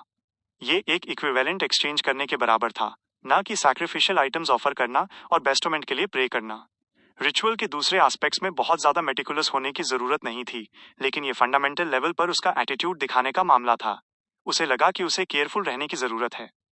जब क्लाइंट ने अपना सेंटेंस खत्म किया, तो 3 में से 2 कैंडल फ्लेम्स बड़ी हो गईं और इंटरट्वाइंड हो गईं, एक इल्यूजरी और डार्क मिस्टीरियस डोर बनाते हुए। दरवाजा धीरे धीरे खुला। स्ट्रॉन्ग इनविजिबल विंड्स क्रिएट करते हुए। उन्होंने लाइफ स्केन को ऊपर उठाया, जिससे वो इल्यूजरी डोर के गैप के थ्रू सीमिंगली एंडलेस कॉस्मोस में डिसअपियर हो गई। उसके इमीडिएटली बाद एक फ्लैश हुआ, जैसे दो आइटम्स बैरियर के थ्रू टॉर तोड़े हुए और बिना कोई आवाज किए ऑल्टर पर लैंड हुए। उनमें से एक व्हाइट मिस्ट के विस्प से बना स्ट्रेंज हार्ट था और दूसरा क्रिस्टलीय फ्रॉस्ट था जो कोल्ड एयर एमिट कर रहा था। क्लाइन खुश हुआ और उसने गॉडेस को उनकी बेस्टोमेंट के लिए थैंक करने के लिए जल्दी से अपना सिर झुकाया। जब उसने अपना सिर फिर से उठाया तो डार्क और मिस्टीरियस डोर बंद हो चुका था। ये रैपिडली फेड हो गया और ऑल्टर पूरी तरह से नॉर्मल हो गया। फ्यू, ये सच में सक्सीड हो गया। क्लाइन ने राहत की सांस ली और 2 कदम आगे बढ़ा, डेमोनिक वोल्फ ऑफ फॉग के ट्रांसफॉर्म्ड हार्ट और व्हाइट फ्रॉस्ट क्रिस्टल को रख लिया। इस मोमेंट पर रिलैक्स्ड होने के बावजूद वो एक थॉट रखने से खुद को नहीं रोक सका, जिसे वो बिल्कुल भी जोर से नहीं कह सकता था। अगर मुझे पता होता कि ये इतना स्मूथली जाएगा तो मुझे अपनी लाइफ स्केन यूज नहीं करनी पड़ती। वह बड़ा जंक पाइल काफी हो सकता था। शायद मुझे कुछ भी सैक्रिफाइस करने की जरूरत नहीं थी और गॉडेस ने उन्हें मुझे बेस्टो कर दिया होता। प्रेजेंट सिचुएशन इंडिकेट करती है कि वो शी पर्सनली मुझे स्कॉलर ऑफ ईयर बनने में सपोर्ट कर रही हैं। बेशक इस तरह अगर मैं बहुत ज्यादा बेस्टोमेंट्स रिसीव करता हूं तो कौन जानता है कि फ्यूचर में मुझे क्या प्राइस पे करनी पड़ेगी। इसके बदले लाइफ स्केन यूज करने से मुझे ज्यादा इस फील होता है। ऐसा लगता है कि सीक्वेंस 2 पर एडवांस करने और एंजल बनने से पहले गॉडेस मुझ पर अपनी ब्लेसिंग्स बरसाती रहेंगी। फ्यूचर में ये बताना मुश्किल होगा कि किस तरह के डेवलपमेंट्स और चेंजेस होंगे। इसे दिमाग में रखते हुए उसने अपने थॉट्स को रोका, रिचुअल खत्म किया और ऑल्टर को साफ किया। फिर उसने हाउंड्स ऑफ फुलग्रिम, जो सो कॉल्ड सेफरा कैसल कीपर्स थे, के साथ डील करने का प्लान बनाना शुरू किया। एक मैजिशियन कभी भी बिना प्रिपरेशन के परफॉर्म नहीं करता। ब्रिज के साउथ में रोज स्ट्रीट। लियोनार्ड ने black and white police uniform पहनी और एक रेड ग्लव पहना। उसने अपने टीम मेंबर्स और रियल पुलिसमैन को बैकलैंड में चर्च ऑफ अर्थ मदर के इकलौते कैथेड्रल की तरफ लीड किया। जो एपोलेट्स उसने पहने थे वो हाई रैंकिंग इंस्पेक्टर के कॉरेस्पॉन्ड थे, लेकिन असल में रेड ग्लव्स टीम के कैप्टन के रूप में उसके स्टेटस के साथ उसे सुपरिटेंडेंट या चीफ सुपरिटेंडेंट के इक्विवेलेंट होना चाहिए था। हालांकि उस रैंक के ऑफिसर्स खुद को ऐसे मिशंस में इन्वॉल्व नहीं करते। हार्वेस्ट चर्च में वो एपोलेट्स पहनकर जाना आसानी से पब्लिक का सस्पेशन अराउज कर सकता था।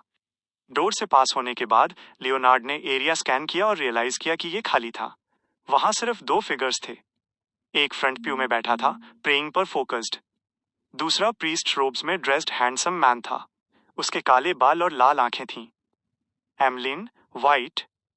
लियोनार्ड ने सीक्रेटली सिर हिलाया, जैसे वो आइल से नीचे बिशप यूत्रावस्की की तरफ चला। फिर वो 2 बार खांसा, जिससे हाफ जायंट बिशप ने अपनी आंखें खोली और ऊपर देखा। मैं बैकलैंड पुलिस डिपार्टमेंट से एक इंस्पेक्टर हूं। लियोनार्ड ने अपनी आइडेंटिफिकेशन दिखाई और कहा, हम आपको इन्वेस्टिगेशंस में असिस्ट करने के लिए वापस इनवाइट करना चाहेंगे। फादर यूत्रावस्की धीरे धीरे खड़े हुए और उसे नीचे देखते हुए काम टोन में पूछा, क्या बात है? पास के रेजिडेंट्स ने आपके अबनॉर्मल बिहेवियर की रिपोर्ट की है, ये कहते हुए कि ये पॉसिबल है कि आप फेसैक या फेना पॉटर के लिए एक स्पाई हैं। लियोनार्ड ने वो रीजन एक्सप्लेन किया जो उसने काफी पहले सोच लिया था। उसी समय वो बिशप यूत्रावस्की को किसी भी मोमेंट ड्रीम में खींचने के लिए प्रिपेयर्ड था। एक बार जब वो रेसिस्ट करते तो वो शॉर्टेस्ट टाइम पॉसिबल में इस ब्लेस्ट को कंट्रोल करने की कोशिश करता। रेड ग्लव्स टीम की डिस्ट्रीब्यूशन के साथ, जब तक कि वे डायरेक्टली किसी ट्रू डेमिगॉड का एनकाउंटर नहीं करते, भले ही उन्हें होली आर्टिफैक्ट के इंचार्ज ब्लेस्ट का फेस करना पड़े, उनके पास अपने ओपोनेंट को टेक डाउन करने का अच्छा चांस होता। इसके अलावा सेट ऑफ होने से पहले लियोनार्ड ने ग्रेड एक सील्ड आर्टिफैक्ट के लिए अप्लाई किया था। यही कारण था कि उसने आज तक एक्शन लेने में डिले किया था। फादर यूत्रावस्की कैंडल स्टैंड के पास खड़े एमलिन वाइट को देखने के लिए मुड़ने से पहले 2 सेकंड के लिए साइलेंट हो गए। एमलिन का स्लाइटली कॉम्प्लिकेटेड एक्सप्रेशन फ्रीज हो गया। उसने अपना मुंह खोला, लेकिन उसे नहीं पता था कि क्या कहना है। फादर यूत्रावस्की ने अपनी गेज हटाई और स्लाइटली सिर हिलाया। ओके, इतना कोऑपरेटिव? मुझे लगा कि हम एक इंटेंस बैटल एक्सपीरियंस करेंगे और हमें कैजुअलिटीज कॉज ना करने के लिए बहुत केयरफुल रहना होगा। मुस्कुराने से पहले लियोनार्ड हैरान रह गया। आपके कोऑपरेशन के लिए थैंक यू। अगर सच में कोई बैटल होती जो अर्थ मदर के ब्लेस्ड को हार्म पहुंचाती, तो लियोनार्ड को शक था कि टेंस सिचुएशन तेजी से एग्रीवेट हो जाती। ग्रोसल्स ट्रैवल्स में एंशिएंट हिस्ट्री और टैरो क्लब से सीखे गए वेरियस सीक्रेट्स और ओल्ड मैन कॉलेज के कोरिस्पॉन्डिंग एक्सप्लेनेशंस के थ्रू लियोनार्ड जानता था कि चर्च ऑफ अर्थ मदर और चर्च ऑफ एवरनाइट के बीच का रिलेशनशिप सूखी लकड़ी जैसा था। ये एक छोटी सी स्पार्क से इग्नाइट हो सकता था। जब समय आता तो हिस्ट्री बुक्स आज के इवेंट्स को रिकॉर्ड करती। वॉर एक लोकलाइज्ड प्रॉब्लम से एक फ्यूज में बदल जाती जो ग्लोब को इग्नाइट कर देती। लियोनार्ड मिशेल ने एक रिलीजियस गन पाउडर केक जला दिया था। फ्यू। ये देखकर कि फादर यूत्रावस्की ने रेसिस्ट नहीं किया और प्रोटेक्टिव कस्टडी एक्सेप्ट कर ली, एमलिन वाइट ने सीक्रेटली राहत की सांस ली। वो टैरो क्लब में अपनी परफॉर्मेंस से बहुत सेटिस्फाइड था। इस मोमेंट पर रेड ग्लव्स टीम मेंबर सिंडी ने एमलिन की तरफ देखा, जिसमें सॉफ्ट मूनलाइट की जेंटलनेस की वजह से मैस्कुलिनिटी के लेवल की कमी थी। उसने अपनी आवाज धीमी की और कहा, कैप, सर, वहां अभी भी एक प्रीस्ट है। क्या हमें उसे अपने साथ ले जाना चाहिए? हाँ, हम किसी भी एक्सीडेंट्स को होने से रोकने के लिए हार्वेस्ट चर्च को टेम्पररीली कुछ समय के लिए शट डाउन कर सकते हैं। एमलिन। लियोनार्ड। कुछ सेकेंड्स और रिपीटेड डेलिब्रेशन के बाद लियोनार्ड ने फाइनली कहा, अगर स्पाई केस में फेना पॉटर इन्वॉल्व है तो उसे भी सस्पेक्ट माना जाएगा। चलो उसे हमारी इन्वेस्टिगेशंस में असिस्ट करने के लिए वापस इनवाइट करते हैं। एमलिन स्टन रह गया, अनश्योर था कि रिस्पॉन्स में क्या एक्सप्रेशन दिखाए। ईस्ट बरो, एक 2 बेडरूम रेंटल अपार्टमेंट में। फोर्स ने अपने डार्क आई सर्कल्स को रब किया और बिटर कॉफी का आखिरी घूंट पिया। वो अब्रप्टली खड़ी हुई और अपने कपड़े बदलने लगी। लिखना हो गया। जियो, जो अपना ब्रेकफास्ट एंजॉय कर रही थी, हैरान रह गई। अभी सिर्फ 1.5 दिन हुआ था। फोर्स ने अपना सिर हिलाया और गहरी सांस ली। नहीं, लेकिन मैंने पहला वॉल्यूम ऑलरेडी लिख लिया है। मैं इसे पब्लिशर के एडिटर को हैंड ओवर कर सकती हूँ। अगर ये सीरियलाइज्ड है तो इसे अभी पूरा खत्म करने की कोई जरूरत नहीं है। जियो ने सोचा और कहा, यह इंडीड एक अच्छा आइडिया है। ये इफेक्टिवली तुम्हारा स्ट्रेस रिड्यूस कर सकता है। फोर्स का एक्सप्रेशन ट्विस्ट हो गया, जैसे उसने अपनी आंखें बंद की। I hope so. कुछ स्ट्रीट्स दूर दूसरे रेंटल अपार्टमेंट में टास्क्स की एक सीरीज के बाद क्लाइन, जो एक प्लान के साथ आया था और अपनी प्रेपरेशंस कर चुका था, उसने क्रीपिंग हंगर पहना और स्पिरिट वर्ल्ड में एंटर करते हुए क्विकली ट्रांसपेरेंट हो गया। ऊपर देखते हुए उसने 7 प्योर लाइट्स देखी जो 7 डिफरेंट कलर्स से बनी थी।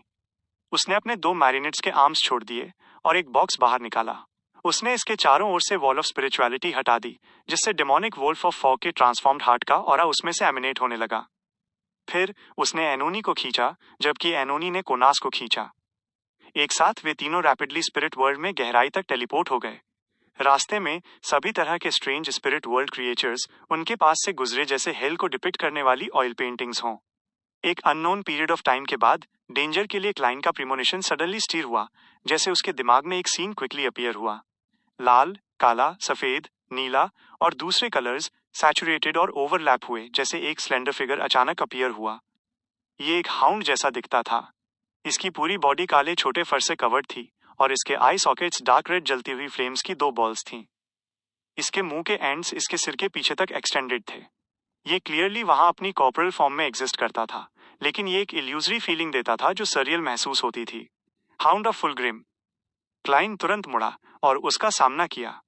उसने अपने दोनों मैरिनेट्स को एक ही समय पर रिलीज कर दिया, उन्हें डिफरेंट डायरेक्शंस में वॉन्डर करने दिया। पलक झपकते ही हाउंड ऑफ फुलग्रिम अपीयर हो गया। 2 डार्क रेड फ्लेम्स, जो बहुत ज्यादा डिफॉर्म नहीं थी लेकिन एब्सोल्युटली टेरिफाइंग थी, मुड़ी और क्लाइन को देखा। उसके ठीक बाद उसका फिगर और भी ज्यादा इल्यूजरी हो गया। ये इंस्टेंटली डिसअपियर हो गया, जैसे कि ये हिस्ट्री से एक प्रोजेक्शन हो। वो बस ऐसे ही भाग गया। जैसे ही क्लाइन ने शॉक में खुद से बड़बड़ाया, वो सरप्राइज अटैक की पॉसिबिलिटी को लेकर और भी ज्यादा वेरी हो गया। 10 सेकंड से ज्यादा बाद 2 फिगर्स एग्जिस्टेंस में फेज हुए। वे ब्लैक फर में कवर्ड थे, उनकी आंखें जल रही थीं और उनके होठों के कॉर्नर्स उनके सिर के पीछे तक एक्सटेंडेड थे। हालांकि उन दोनों मॉन्स्टर्स में से हर एक के आई सॉकेट्स में केवल एक डार्क रेड फ्लेम बची थी। बची हुई फायरबॉल्स उनके पॉज में थीं।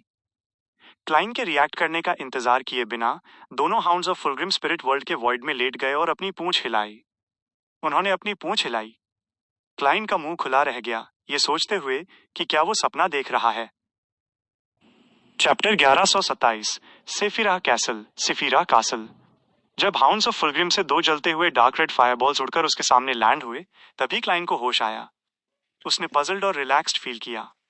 उन्होंने मुझे अपनी आंखें देने के लिए खुद को नुकसान क्यों पहुंचाया? ऐसा लगता है कि उनके चारों ओर थिक और स्टिकी ब्लड है। अगर ये उनका ट्रैप होता तो मैं पहले ही इसमें कदम रख चुका होता। ये सोचना कि मैं कुछ सेकंड्स के लिए डेज में चला गया। ये बैटल में एक बिजारो सॉर्सरर के लिए एक फैटल मिस्टेक है। हालांकि कोई भी हो, यह इनएविटेबल है कि उनके सिमिलर रिएक्शंस होंगे जब वे पहली बार ऐसी चीज एनकाउंटर करेंगे। टेरिफाइंग एनिमी जिससे डील करने के लिए उन्होंने मेटिकुलसली प्लान किया था, उन्हें देखते ही नीचे झुक गया और अपनी पूंछ हिलाने लगा। यह एक सपने जैसा है। ये परफॉर्मेंस एरोड्स जैसी ही है। क्या स्पिरिट वर्ल्ड के ऊपर की ग्रेट एग्जिस्टेंस स्पिरिट वर्ल्ड में स्पेशल ट्रेड्स शोकेस करने के लिए एबल होगी? जैसे ही ये थॉट उसके दिमाग में आया, उसने उन दो कुत्तों को देखा जो वॉइड में प्रोस्ट्रेट कर रहे थे और अपनी पूंछ हिला रहे थे। उसने अपना बायां हाथ बढ़ाया और दो डार्क रेड फ्लेम्स और बड़ी मात्रा में थिक डार्क रेड ब्लड पकड़ लिया। जिस मोमेंट वो इन चीजों के कांटेक्ट में आया, उसने अचानक फैमिलियर रेविंग्स और रोअर्स सुनी। वे कभी श्रिल, कभी डल, कभी मैनियाकल, कभी सिडक्टिव, कभी क्रेजी और कभी इथीरियल थीं। उसके ठीक बाद उसके सामने एक illusory greyish white fog appear हुई। फॉग सभी डायरेक्शंस में फैल गई। उनके ऊपर एक टॉवरिंग और मैजेस्टिक पैलेस था जो गॉड के रेसिडेंस जैसा लग रहा था। ये एक बहुत फैमिलियर सीन था क्योंकि हर बार जब वो ग्रे फॉग के ऊपर मिस्टीरियस स्पेस में एंटर करता था तो वो इसके थ्रू पास होता था। शुरुआत में उसके लिए 4 कदम काउंटर क्लॉकवाइज लेने के बाद अपने सराउंडिंग्स को नोटिस करना मुश्किल था। हालांकि जैसे जैसे उसे इसकी आदत हो गई और उसके सीक्वेंस के एडवांसमेंट्स के साथ वो फेनोमेनन को ऑब्जर्व करने का अपॉर्चुनिटी लेने में एबल था। और उस मोमेंट पर क्लाइन ने celestial worthy of heaven and earth for blessings का ऑनरिफिक नेम चैंट नहीं किया था या 4 कदम काउंटर क्लॉकवाइज नहीं लिए थे। इसने उसे एक्सट्रीमली वेरी बना दिया। फिर उसने एंडलेस ग्रे फॉग में कुछ फिगर्स अपीयर होते देखे। वे कभी ग्रे फॉग के साथ ओवरलैप होते थे तो कभी अलग हो जाते थे। वे कोई और नहीं बल्कि हाउंड्स ऑफ फुलग्रिम थे, जिनकी आंखें डार्क रेड फ्लेम्स के साथ जल रही थीं और उनकी बॉडीज छोटे काले फर से कवर्ड थीं। वो 2 हाउंड्स ऑफ फुलग्रिम जिन्होंने एक एक आंख खोदी थी, अपने कंपेनियंस के पास लौट आए और ग्रे फॉग में डार्क स्पॉट्स में ब्लेंड हो गए। पूरा फेनोमेनन भी गायब हो गया। स्पिरिट वर्ल्ड की गहराइयों में क्लाइन को रियलाइज हुआ कि उसके चारों ओर अब कोई हाउंड्स ऑफ फुलग्रिम नहीं थे। केवल उसके 2 मैरिनेट्स और अजीब स्पिरिट वर्ल्ड क्रिएचर्स बचे थे। क्लाइन ने अपना सिर नीचे किया और अपने हाथ में आईबॉल्स और ब्लड को देखा। उनकी प्रेजेंस के साथ उसने कंफर्म किया कि जो उसने अभी एक्सपीरियंस किया था वो इल्यूजन नहीं था। हाउंड्स ऑफ फुलग्रिम को सेफिरा कैसल कीपर्स के रूप में भी जाना जाता है। वे हिस्टोरिकल वॉइड में रहते हैं। मैंने उन्हें ग्रे फॉग के भीतर डार्क स्पॉट्स के साथ फ्यूज होने से पहले एक्टिव देखा। जो उसने देखा और सुना था उसे कंबाइन करते हुए क्लाइन धीरे धीरे एक बोल्ड कंक्लूजन पर आया। शायद सेफिरा कैसल ग्रे फॉग के ऊपर मिस्टीरियस स्पेस को रेफर कर रहा है। ये लाइट के उस अजीब डोर को रेफर कर रहा है। जहां तक ग्रे फॉग की बात है, ये स्पिरिट वर्ल्ड में सारी हिस्ट्री से बना एक सिंबॉलिक ऑब्जेक्ट है। इसमें वॉइड गैप्स प्रेजेंट हैं। हर बार जब मैं ग्रे फॉग के थ्रू मिस्टीरियस स्पेस में एंटर करता हूं, मैं वहां सर्टेन ट्रेसेस छोड़ता हूं, जिससे हाउंड्स ऑफ फुलग्रिम मुझे अब अनफैमिलियर महसूस नहीं करते। वे मुझे सेफिरा कैसल के ओनर के रूप में देखते हैं, इसलिए जब उन्होंने मुझे देखा तो उन्होंने इमीडिएटली मुझे वो ऑफर किया जिसकी मुझे जरूरत थी और मेरा फेवर पाने के लिए अपनी पूंछ हिलाई। एक दिन की प्लानिंग सिचुएशन के बारे में पूछने और हेल्पर्स को इनवाइट करने के बाद मैंने अपने ही गार्ड्स को टारगेट कर लिया। जैसे ही उसने इस बारे में सोचा, उसे इनएक्सप्लिकेबली सिचुएशन पर एब्सर्डिटी का सेंस महसूस हुआ। ऐसा लगा जैसे ग्रे फॉग के ऊपर द फूल अपने हाथ किसी को फ्लीस करने के लिए बढ़ा रहा था, केवल खुद को फ्लीस करने के लिए। Few Sephira castle. हालांकि ये डेवलपमेंट मुझे और भी ज्यादा डराता है। किसी भी केस में मुझे अभी भी ग्रे फॉग के ओनर और उस मिस्टीरियस स्पेस की कुछ समझ है। अननोन सबसे टेरिफाइंग चीज है। एक पल के लिए स्पिरिट वर्ल्ड की गहराइयों में चुपचाप खड़े रहने के बाद क्लाइन ने धीरे से सांस छोड़ी और अपने 2 मैरिनेट्स को वापस समन किया। उसने बिजारो सॉर्सरर पोशन के पूरी तरह से डाइजेस्ट होने का इंतजार करने का प्लान बनाया, इससे पहले कि वो एरोड्स और दूसरी जगहों से सेफिरा कैसल के बारे में रेलेवेंट नॉलेज खोजने का अटेम्प्ट करे। जब समय आएगा, अगर कुछ भी हुआ तो वो उससे लड़ने के लिए अपने एडवांसमेंट का यूज कर सकता है। ईस्ट बरो एक 2 बेडरूम रेंटल अपार्टमेंट में अपने डार्क आई सर्कल्स के साथ फोर्स लौटी और पासिंग में दिन का न्यूज़पेपर और लेटर्स रिट्रीव किए। कैसा रहा? जियो, जो अभी लंच के लिए घर लौटी थी, ने पूछा। फोर्स ने अपना मुंह कवर किया और जम्हाई ली। बुरा नहीं। जिस एडिटर को मैं जानती हूँ वो मेरी नई किताब के टॉपिक और राइटिंग स्टाइल से बहुत सेटिस्फाइड है। उसने जितनी जल्दी हो सके इसके सीरियलाइजेशन को अरेंज करने का डिसीजन लिया। तुम्हें शायद पता ना हो, लेकिन बैकलैंड के हॉस्पिटल्स की हॉरर स्टोरीज रिसेंटली बहुत पॉपुलर रही हैं। एक बेस्ट सेलिंग ऑथर ने इससे इंस्पिरेशन ली है और सिमिलर स्टोरीज सीरियलाइज करना शुरू कर दिया है। मैं एक्चुअली ऐसा करने वाली पहली नहीं हूँ। ये एक अच्छी बात है। जियो ने इसके बारे में सोचा और सीरियसली सिर हिलाया। इसका मतलब था कि फोर्स, जिसने बैकलैंड के हॉस्पिटल्स की हॉरर स्टोरीज भी लिखी थी, बहुत ज्यादा अटेंशन अट्रैक्ट नहीं करेगी। उसका नया पेन नेम भी टेस्ट नहीं किया जाएगा। मैं जानती हूँ। फोर्स ने न्यूज़पेपर एक तरफ फेंक दिया और कुछ लेटर्स निकाले जो उसमें स्टफ किए गए थे, जल्दी से उन्हें फ्लिप करने से पहले। जल्दी ही उसे अपने टीचर डोरियन ग्रे अब्राहम से रिप्लाई लेटर मिला। फोर्स का एक्सप्रेशन इमीडिएटली सोलम हो गया, जैसे उसने जल्दी से एनवेलप फाड़ दिया। उसने लेटर फैलाया और पढ़ना शुरू किया। बेंजामिन अब्राहम इंटिस से है। वो रेसल के एरा में रहता था। मिस्टिसिज्म, नॉलेज और इनहेरिटेंस की छोटी अमाउंट के अलावा उसने पीछे कोई वैल्यूएबल चीज नहीं छोड़ी। बाद में अरोरा ऑर्डर द्वारा सब कुछ डिस्ट्रॉय कर दिया गया। मैं कोरिस्पॉन्डिंग इंफॉर्मेशन प्रोवाइड करने में अनेबल हूं। मिस्टर गैरमन स्पैरो डिसअपॉइंट होने वाले हैं। फोर्स ने अपने होंठ भींचे और एक मैजिक ट्रिक की, अपने हाथ में लेटर को जलाकर राख कर दिया। फिर उसने एक रिप्लाई लिखना शुरू किया। अपने टीचर से पूछा कि क्या वो ब्लड एम्परर एलिस्टा ट्यूडर के सीक्रेट रूइंस के बारे में जानती है। क्लाइन ग्रे फॉग के ऊपर गया और मिस मैजिशियन की प्रेयर्स सुनी। बेंजामिन अब्राहम के लिए क्लूज का ट्रेल खत्म हो गया है। ये सब अरोरा ऑर्डर के उन ल्यूनेटिक्स की गलती है। उसी समय उसे बैकलैंड के हॉस्पिटल्स की हॉरर स्टोरीज के सीरियलाइजेशन के बारे में पता चला। रियल वर्ल्ड में लौटने के बाद और बस जब वो खाने के लिए बाहर जाने वाला था, उसने अचानक मिस मैसेंजर को अपने हाथ में 4 सिरों के साथ वॉइड से बाहर निकलते देखा। उनमें से एक के मुंह में एक लेटर था। इसे किसने भेजा? क्लाइन ने पजलमेंट में पूछा। रेने टिनेकर के बचे हुए 3 सिरों ने रिप्लाई किया। एक, सिड्यूस्ड इडियट। वो कौन है? क्लाइन कंफ्यूज हो गया जैसे उसने लेटर लिया और उसे खोला। उन मामलों के पीछे मास्टरमाइंड जॉर्ज 3 है। उसका गोल ब्लैक एम्परर बनना है। क्या तुम इस मामले को रोकने में इंटरेस्टेड हो? ट्रेसी। ट्रेसी? ये डेमनेस एक्चुअली मुझे एक लेटर लिखने की हिम्मत करती है। क्या उसे स्पॉट पर मिस मैसेंजर द्वारा पकड़े जाने का डर नहीं है? ओह राइट, मिस मैसेंजर ने अभी कहा कि सेंडर एक सिड्यूस्ड इडियट था। ट्रेसी ने एक आदमी को सिड्यूस किया और उसे मैसेंजर को समन करने में मदद करने के लिए मिलाया, जबकि वो दूर छिपी रही और दूसरी पार्टी के मिरर के थ्रू उसे कांटेक्ट करने का वेट किया। वो काफी स्मार्ट है। वो इस मामले को इन्वेस्टिगेट करने में वास्तव में बहुत परसिस्टेंट है। क्या उसे डर नहीं है कि वो मेरे या जॉर्ज 3 द्वारा मारी जाएगी? वो आदमी एक बियॉन्डर होना चाहिए। एक ऑर्डिनरी पर्सन के लिए समनिंग रिचुअल होल्ड करना काफी मुश्किल होगा। आखिरकार ये किसी की स्पिरिट और स्पिरिचुअलिटी पर रिलाई करता है। क्लाइन पहले पजल्ड था, इससे पहले कि उसे रियलाइजेशन हुआ। उसके ठीक बाद वो आश्चर्य करने लगा कि ट्रिसी ये गेस करने में कैसे कामयाब रही कि जॉर्ज 3 ब्लैक एम्परर बनना चाहता था। सफिशिएंट मिस्टिसिज्म नॉलेज के बिना और ब्लैक एम्परर के एपोथियोसिस रिचुअल या कोरेस्पॉन्डिंग हिस्ट्री को जाने बिना एक डेमिगॉड के लिए भी गेस करना मुश्किल होगा। ये डेफिनेटली उतना आसान नहीं था जितना रेड एंजल इविल स्पिरिट ने कहा था। क्या ऐसा हो सकता है कि ट्रेसी के पास दूसरे हेल्पर्स हैं? या क्या ऐसा हो सकता है कि उसने प्राइमोर्डियल डेमनेस से और पावर ऑब्टेन कर ली है, जिसमें सभी प्रकार की नॉलेज और सीक्रेट्स शामिल हैं? क्लाइन थोड़ा फ्रॉन हुआ क्योंकि उसे लगा कि कुछ गड़बड़ है। अगर कोई चांस होता तो वो डेफिनेटली डेमनेस ट्रेसी से छुटकारा पा लेता। 10 सेकंड से ज्यादा सोचने के बाद उसने अपनी पॉकेट से कागज का एक टुकड़ा और पेन निकाला और एक रिप्लाई लिखा। मैं इंटरेस्टेड हूं, लेकिन मुझे नहीं पता कि तुम क्या करना चाहती हो। बैकलैंड ब्रिज एरिया में अपने 30s में एक आदमी ने हॉरर में देखा जैसे बिना सिर वाली औरत नहीं, 4 सिर वाली डेमनेस उसके सामने फिर से अपीयर हुई और एक लेटर गिराया। क्या मिस्टीरियस वर्ल्ड में सभी मैसेंजर्स इतने टेरिफाइंग हैं? रेने टिनेकर के जाने के केवल 5 मिनट बाद आदमी ने अपनी सांस पकड़ी। उसने लेटर उठाया और एक नजर डालने के लिए उसे खोला। इस प्रोसेस के दौरान उसकी गेज धीरे धीरे जलने लगी, क्योंकि इसका मतलब था कि वो उस ब्यूटीफुल औरत से दोबारा मिल सकता है। उसके इंस्ट्रक्शंस के अनुसार उसने शाम तक इंतजार किया, इससे पहले कि उसने ब्लैक स्टिकी लंप बाहर निकाला। उसने उन्हें अलग किया और उन्हें एक मिरर पर इवनली अप्लाई किया। कुछ सेकंड बाद मिरर डार्क हो गया, जैसे कि ये दूसरी दुनिया से कनेक्टेड हो। पलक झपकते ही मिरर ने एक कमरा प्रेजेंट किया जो प्रेजेंट एनवायरनमेंट से पूरी तरह अलग था। वहां एक यंग लड़की थी जिसने डार्क ब्लैक ड्रेस पहनी थी। वो डेमनेस ट्रेसी के अलावा और कोई नहीं थी। जिस आदमी ने रिचुअल खत्म किया, उसने इमीडिएटली एक इन्फैचुएटेड एक्सप्रेशन रिवील किया, जैसे उसने सबकॉन्शियसली विस्पर किया। रिप्लाई ने कहा कि वो इंटरेस्टेड है। ट्रेसी के गालों के दोनों ओर लाइट डिंपल्स धीरे धीरे खिले, जिससे मिरर ब्राइटर दिखाई देने लगा। उसकी आईब्रोज रिलैक्स हो गईं जैसे उसने कहा, मैं तुम्हें एक लेटर भेजूंगी। इसे गैरमन स्पैरो को फॉरवर्ड कर दो।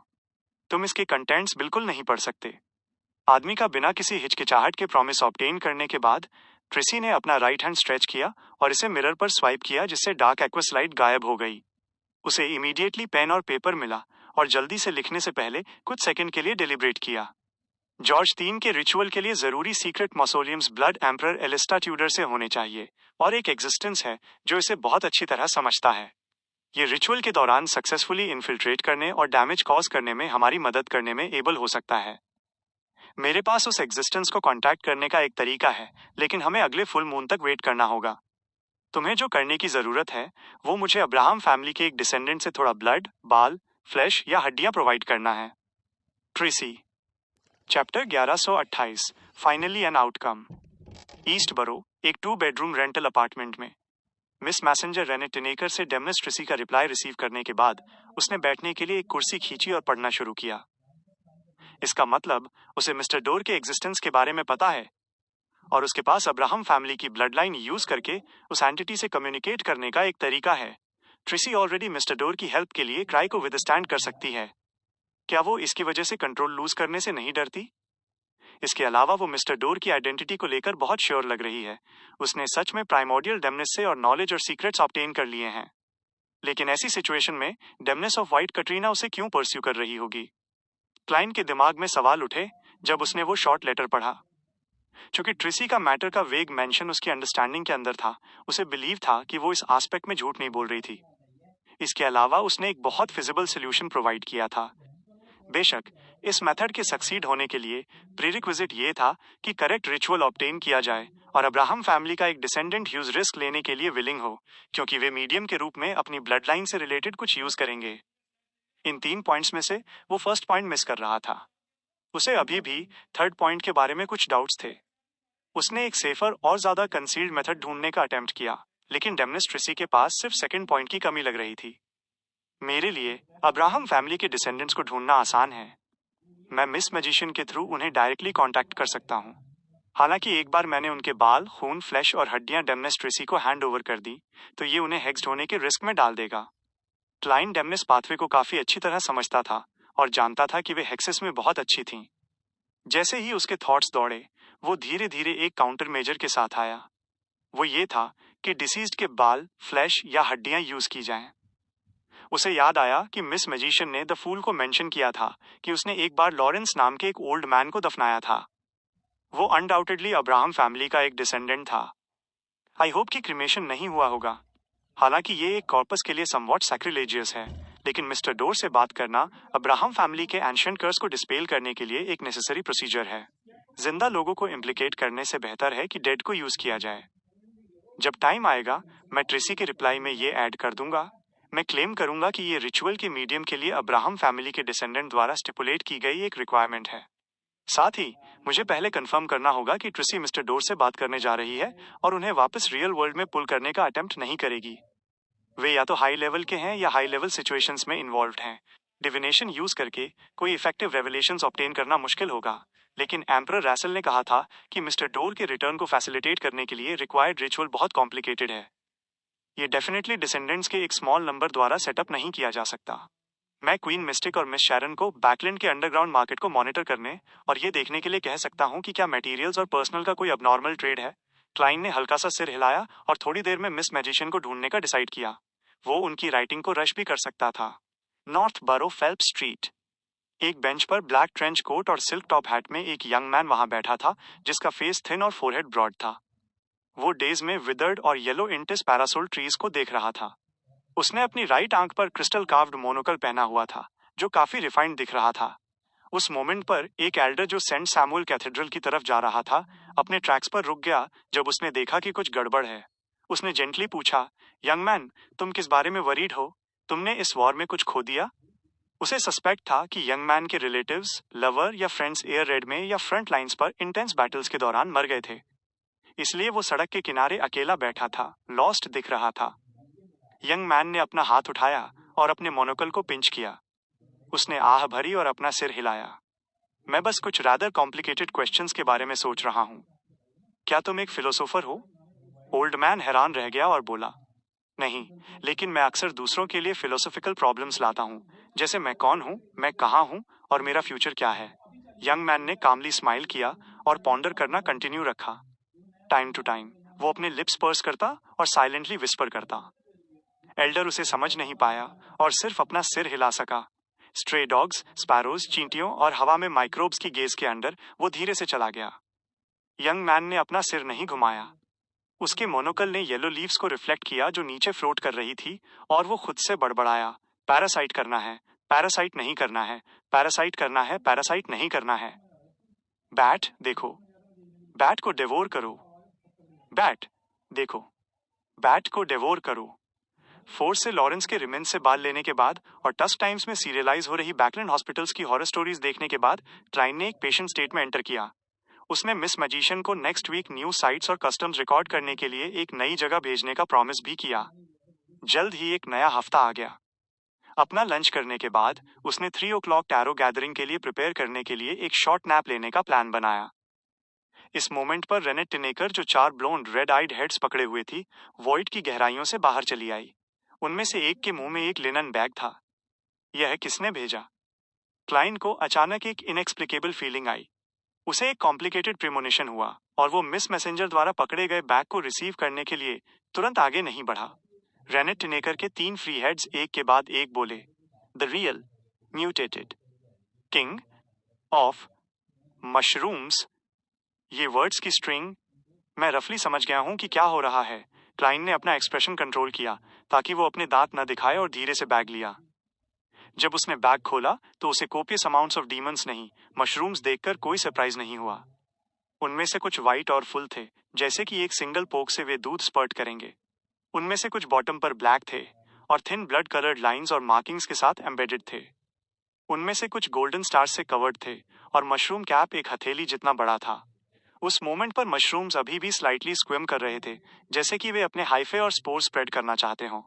अपना सलाइवा निगलने के बाद उसने वो लेटर उठाया जो मशरूम्स से घिरा हुआ था और पढ़ना शुरू किया। माय डियर फ्रेंड गैरमन, मैंने फाइनली तुम्हारी रिक्वेस्ट कंप्लीट कर ली है। मैंने ऐसे मशरूम्स इन्वेंट किए हैं जो डार्क और हार्श एनवायरनमेंट्स में प्लांट किए जा सकते हैं। वे बिना किसी और कंडीशंस के मॉन्स्टर्स के फ्लैश और ब्लड को डिवोर करके ग्रो कर सकते हैं। उनके डिसेंडेंट्स 2 कैटेगरीज में डिवाइड होंगे। First type various kinds of poisons accumulate करेगा जो खाए नहीं जा सकते, हालांकि उन्हें पॉइजन के सोर्स के रूप में यूज किया जा सकता है। अदर टाइप को हाई टेम्परेचर्स पर बॉइलिंग, स्टोइंग और फ्राइंग के थ्रू कुक करने के बाद फूड के लिए यूज किया जा सकता है। तुम्हें याद रखना होगा कि इसे कच्चा या कुक होने से पहले नहीं खाना है, अदरवाइज वे तुम्हारी बॉडी में प्रोलिफरेट करेंगे, तुम्हारे फ्लैश और ब्लड को हॉटबेड की तरह यूज करके। वैरायटी ऑफ फ्लेवर्स को कंसीडर करते हुए मैंने 11 काइंड्स ऑफ मशरूम्स इन्वेंट किए हैं। कुछ मिल्क में रिच हैं, इसे डायरेक्टली पिया जा सकता है। कुछ बीफ जैसे हैं, हे फ्राई करते वक्त कोई एक्स्ट्रा ऑयल प्रोवाइड करने की जरूरत नहीं है। कुछ फिश मीट जितने डेलिकेट हैं, लेकिन बिना हड्डियों के। मेरा सजेशन है कि इसे रोस्ट या बॉयल किया जाए। ये सब तुम्हारी मदद के बिना पॉसिबल नहीं होता। अगर मैं पहले ही एडवांस करके ड्रूइड ना बन गया होता तो एक्सपेरिमेंटेशन प्रोसेस के दौरान एनकाउंटर की गई सारी प्रॉब्लम्स को रिजोल्व करने में मुझे कुछ साल या एक डिकेड से भी ज्यादा लग जाते। अगर तुम्हारे पास कोई और आइडियाज हैं जो मेरे लिए सूटेबल हैं तो प्लीज मेरे साथ शेयर करना। Your friend for ever, frankly. हाथ में लेटर लेकर क्लाइन लंबे समय तक शांत रहा। उसने ऊपर देखा और रियलाइज किया कि मिस मैसेंजर अभी भी वेट कर रही थी। उसने साइलेंटली आ भरी और डेस्क की तरफ चला गया। उसने कागज का एक टुकड़ा और पेन निकाला और धीरे से लिखा, मैं बहुत खुश हूं कि तुम सक्सीड हो गए। ये मशरूम्स मेरी बहुत मदद करेंगे। ये सर्टेन एरियाज में फेमिन को इफेक्टिवली रिड्यूस करेंगे। मैं करंटली कुछ मैटर्स में बिजी हूं, इसलिए मेरे पास अभी के लिए कोई नए आइडियाज नहीं है। Your friend Garman Sparrow. Letter fold करने के बाद उसने मिस मैसेंजर की तरफ देखा और हेजिटेंटली पूछा, फ्रैंकली की कंडीशन अब कैसी है? रेनेट टिनेकर का वो हेड जो पहले कुछ बोलने में फेल हुआ था, पहले बोला एक्साइटेड। बाकी 3 ने ऐड किया एनिमेटेड, हैप्पी, सेटिस्फाइड। उसके बाद 4 हेड्स बोले no longer afraid of being buried in soil. क्यों? क्लाइन ने सबकॉन्शियसली पूछा। रेनेट टिनेकर के हाथ में 4 ब्लॉन्ड रेड आइड हेड्स ने वर्ड बाय वर्ड थूका, he can extract the soil's nutrients and oxygen. Frank सच में ड्रूइड बनने के बाद काफी इवॉल्व हो गया है। एक मोमेंट के लिए क्लाइन श्योर नहीं था कि उसे अपने दोस्त के लिए खुश होना चाहिए या फ्यूचर के क्रू के लिए शोक मनाना चाहिए। जैसे ही उसने मिस मैसेंजर को जाते हुए देखा, क्लाइन ने खुद को कॉगिटेशन के थ्रू सोने के लिए फोर्स किया। फिर वो इस हफ्ते की टैरो गैदरिंग के लिए प्रिपेयर करने के लिए दोपहर के 2:30 बजे पर उठा। ठीक 3 बजे dark red beams of light grey fog के ऊपर एंशिएंट पैलेस से उठी और उनके कोरेस्पॉन्डिंग फिगर्स में सॉलिडिफाई हो गईं। ऑड्रे इमीडिएटली खड़ी हुई, कर्टसी की और लॉन्ग ब्राउन टेबल के एंड की तरफ झुकी। गुड आफ्टरनून मिस्टर फूल। एक सीनियर साइकेट्रिस्ट के रूप में उसका अपने इमोशंस पर ग्रेट कंट्रोल था। फर्दरमोर, उसने इस हफ्ते कोई प्रॉब्लम्स एनकाउंटर नहीं की थी। वो मेनली डोनेशन सीख कर रही थी, फार्मास्यूटिकल फैक्ट्रीज कॉन्टैक्ट कर रही थी और मेडिकल वॉलंटियर्स ऑर्गेनाइज कर रही थी। हालांकि पास्ट के कंपेयर्ड ग्रीटिंग करते वक्त उसके अंदर जो चीयरफुलनेस और हैप्पीनेस होती थी वो सिग्निफिकेंटली डिक्रीज हो गई थी। द फूल क्लाइन ने टैरो क्लब के मेंबर्स की ग्रीटिंग्स के रिस्पॉन्स में हल्का सा सिर हिलाया। उसके बाद उसने अपनी गेज द हर्मिट पर डाली। वो अभी भी इस लेडी का 8 सवाल उधार था। कैटलिया ने अपना सिर झुकाया और एक अनफॉल्टेबल एटीट्यूड के साथ कहा, ऑनरेबल मिस्टर फूल, इस बार अभी भी 2 सवाल हैं। अप्रूवल ऑब्टेन करने के बाद उसने कंटिन्यू किया, पहला सवाल है, एबिस में डेविल्स का स्टेट क्या है? क्वीन मिस्टिक का फर्स्ट सस्पिशन ये है कि एम्परर का मौसोलियम एबिस में छुपा है। ये एम्परर के ट्रेन ऑफ थॉट के आइडेंटिकल है। वो इंडीड उनकी बायोलॉजिकल डॉटर है। अनफॉर्चुनेटली वहां कोई सिटीजन्स नहीं है जिन्हें कंट्रोल किया जा सके।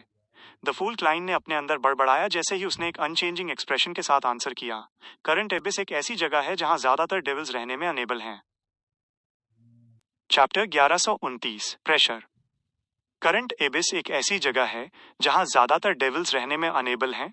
मिस्टर फूल का जवाब सुनकर कैटलिया और कंपनी ने इनएविटेबली शॉक का गहरा सेंस फील किया। मिस्टिसिज्म में एबिस को सब लोग सबसे ज्यादा करप्टेड और सबसे ज्यादा डिसऑर्डरली जगह मानते थे।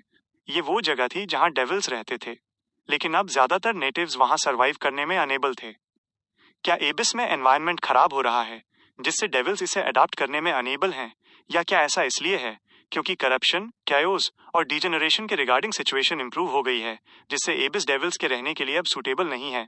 अल्जिए के पास जल्दी से 2 थ्योरीज थीं, लेकिन उसे नहीं पता था कि कौन सी सही है।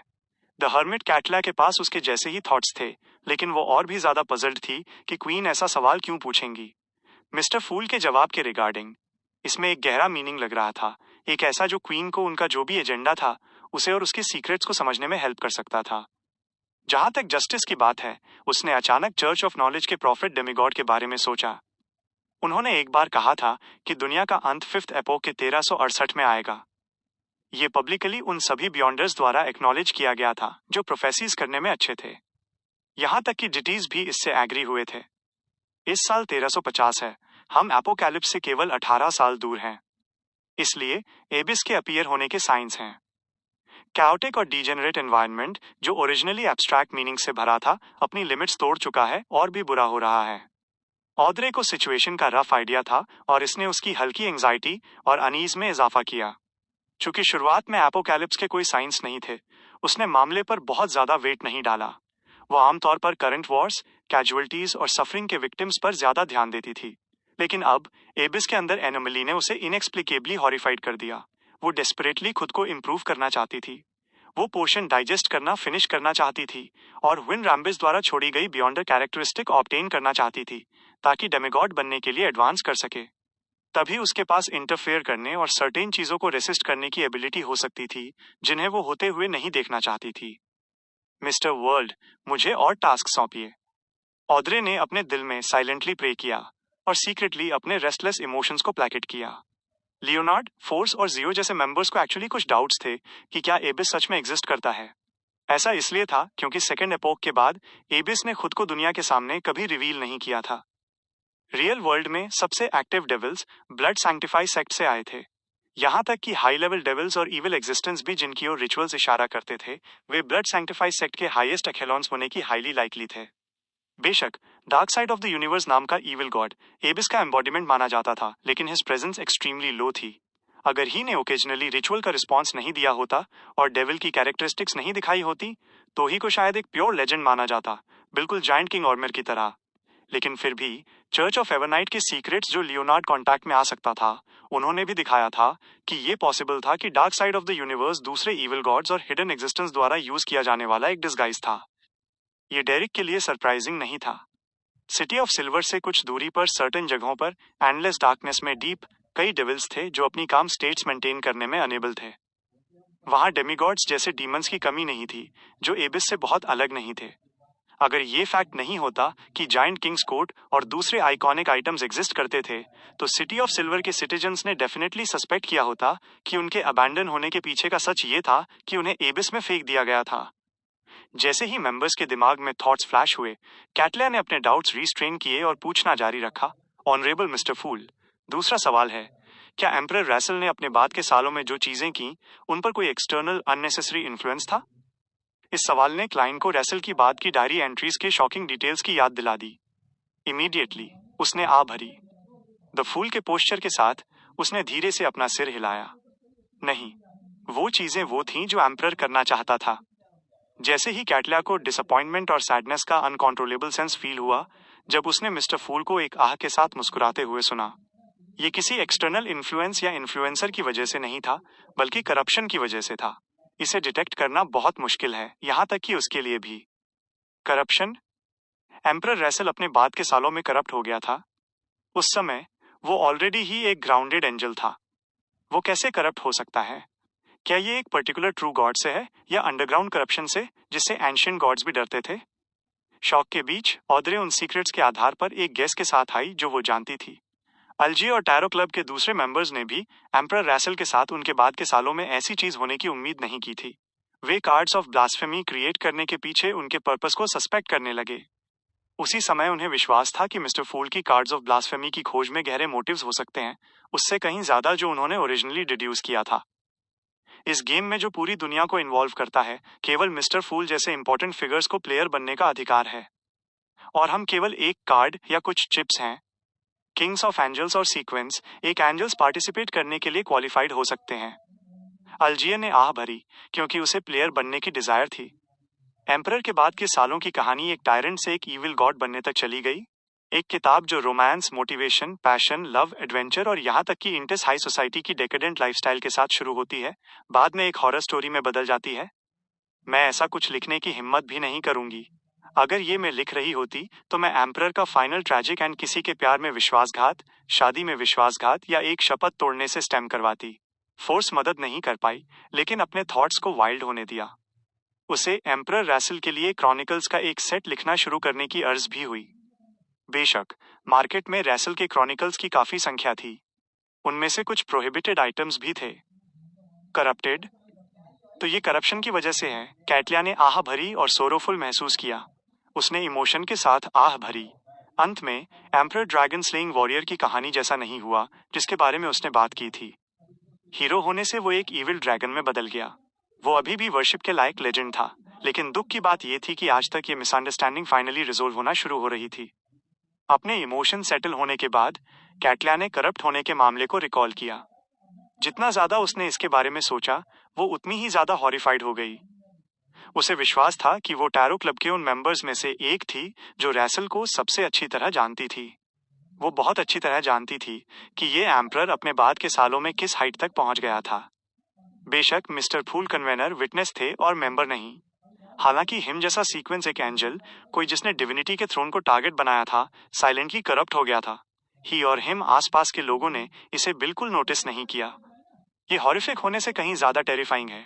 कैटलिया ने अपने इमोशंस को रेगुलेट करने के लिए धीरे धीरे सांस छोड़ने से पहले सीक्रेटली एक गहरी सांस ली। फिर वो लंबी मोटल टेबल के एंड की ओर झुकी। आपके जवाब के लिए थैंक यू ऑनरेबल मिस्टर फूल। मैं भी शुक्रगुजार हूं कि आपने मेरे मीन से परे कुछ नहीं पूछा। द फूल क्लाइन ने एक सेल्फ डेप्रिकेटिंग हंसी दी, जैसे वो अपनी कुर्सी पर पीछे झुक गया और स्लाइटली सिर हिलाया। आप शुरू कर सकते हैं। बिल्कुल पिछली गैदरिंग की तरह टैरो क्लब के मेंबर्स या तो अभी एडवांस हुए थे या अभी भी डाइजेस्ट कर रहे थे। उनके पास करने के लिए कोई ट्रेड नहीं था और उन्हें फिलहाल किसी चीज की जरूरत नहीं थी। कुछ लुक्स एक्सचेंज करने के बाद उन्होंने फ्री एक्सचेंज सेगमेंट में एंटर करने का डिसीजन लिया। बेशक एमलिन एक स्पेशल एक्सेप्शन था। वो सच में किसी को उसे सेंट सैमुअल कैथेड्रल के बेसमेंट से फ्री करने के लिए जेल ब्रेक शुरू करने की रिक्वेस्ट करना चाहता था। हाँ, आज तक वो अभी भी चर्च ऑफ एवरनाइट के बैकलैंड हेडक्वार्टर्स में चैनिस गेट के पीछे प्रोटेक्टिव कस्टडी में था। उसकी पड़ोसी सेल में बिशप यूत्राव्स्की थे और इस समय के दौरान कोई नाइटहॉक उसे इंटेरोगेट करने नहीं आया था। अगर सील्ड एरिया को गार्ड करने वाले इंचार्ज लोगों के लिए नहीं होता जो उन्हें हर दिन पानी और खाना लाते थे, तो एमलिन ने डेफिनेटली मान लिया होता कि उसे और फादर यूत्राव्स्की को पहले ही भुला दिया गया है। डार्क साइलेंट एनवायरनमेंट अभी भी ठीक है, लेकिन ये बस थोड़ा ठंडा है। लेकिन बिना डॉल्स, न्यूज़पेपर्स, बुक्स और हिस्टोरिकल डॉक्यूमेंट्स के ये लाइफ मीनिंगलेस है। इसके अलावा नाइट हॉक्स मुझे गाय का खून प्रोवाइड करते हैं और ये नेस्टी टेस्ट करता है। इफेक्ट्स भी बहुत अच्छे नहीं हैं। मैं पहले ही कमजोर हो रहा हूँ। एमलिन ने अपना मुंह खोला, लेकिन उसने एक शब्द नहीं कहा क्योंकि उसे लगा कि यह बहुत एम्बैरसिंग मामला था। आखिरकार वो था जिसने द स्टार से पूछा था और प्रोटेक्टिव कस्टडी के लिए पुश किया था। फिर भी वो भी प्रोटेक्टिव कस्टडी में लाया गया। आई होप उस फेलो ने मुझे बुलाया नहीं है और मुझे बाहर निकालने के तरीके के बारे में सोच रहा है। एमलिन ने द स्टार लियोनार्ड की ओर देखा और अपनी साइलेंस मेंटेन की। लियोनार्ड ने अपना पोस्चर मेंटेन किया और द मून की गेज का रिस्पॉन्स नहीं दिया। वो फिलहाल कुछ नहीं कर सकता था। ऐसा इसलिए था क्योंकि वो था जिसने आर्कबिशप के सामने प्रोटेक्टिव कस्टडी टर्म उठाया था। जहां तक एमलिन वाइट की बात है, वो एक वैम्पायर विस्काउंट था जो सीक्वेंस 5 बियॉन्डर के इक्विवेलेंट था। वो एक मोबाइल ह्यूमनॉइड बम था जो अर्थ मदर में भी बिलीव करता था। उसके इमीडिएटली रिलीज होने का कोई रीजन नहीं था। मैं केवल सैंग्यूइन के दूसरे चैनल्स के थ्रू प्रोटेस्ट करने का वेट कर सकता हूँ, इससे पहले कि मेरे पास इस मामले को हैंडल करने की अथॉरिटी हो। द स्टार लियोनार्ड ने बाद में प्राइवेट एक्सचेंज के लिए अप्लाई करने और एमलिन को सैंग्यूइन के अपर एखेलॉन्स को चर्च ऑफ एवरनाइट कांटेक्ट करने का तरीका सोचने के लिए कहने का डिसाइड किया। उनका इंट्रैक्शन जस्टिस द्वारा नोटिस किया गया था। उसने इमीडिएटली उस सवाल के बारे में सोचा जो मिस्टर मून ने उससे पिछली बार पूछा था। उसे सस्पेक्ट था कि प्रोटेक्टिव कस्टडी ऑपरेशन के दौरान कुछ गलत हो गया था, लेकिन ये बहुत सीरियस नहीं लग रहा था। मैंने सुना है कि हार्वेस्ट चर्च के प्रीस्ट ने ग्रेट स्मॉग ऑफ बैकलैंड के दौरान काफी संख्या में लोगों को बचाया था। आई होप कुछ बुरा नहीं हुआ। ऑद्रे ने स्लाइटली सिर हिलाया और अपनी गेज लिटिल सन पर डाली। टैरो क्लब के दूसरे मेंबर्स ने भी अपनी गेज द सन डेरिक की ओर डाली। वे जानते थे कि सिटी ऑफ सिल्वर ने पिछले हफ्ते जायंट किंग्स कोर्ट को एक्सप्लोर करने का प्लान बनाया था, तो ये लाइकली था कि रिजल्ट्स बाहर थे। द सन डेरिक सीधा बैठ गया और मिस्टर हैंगमैन की ओर एक नजर डाली। बहुत नेचुरल मैनर में कहने से पहले, हमने जायंट किंग्स कोर्ट का अपना पहला एक्सप्लोरेशन कंप्लीट कर लिया है। 3 मरे, 1 गायब, 5 सर्वाइवर्स।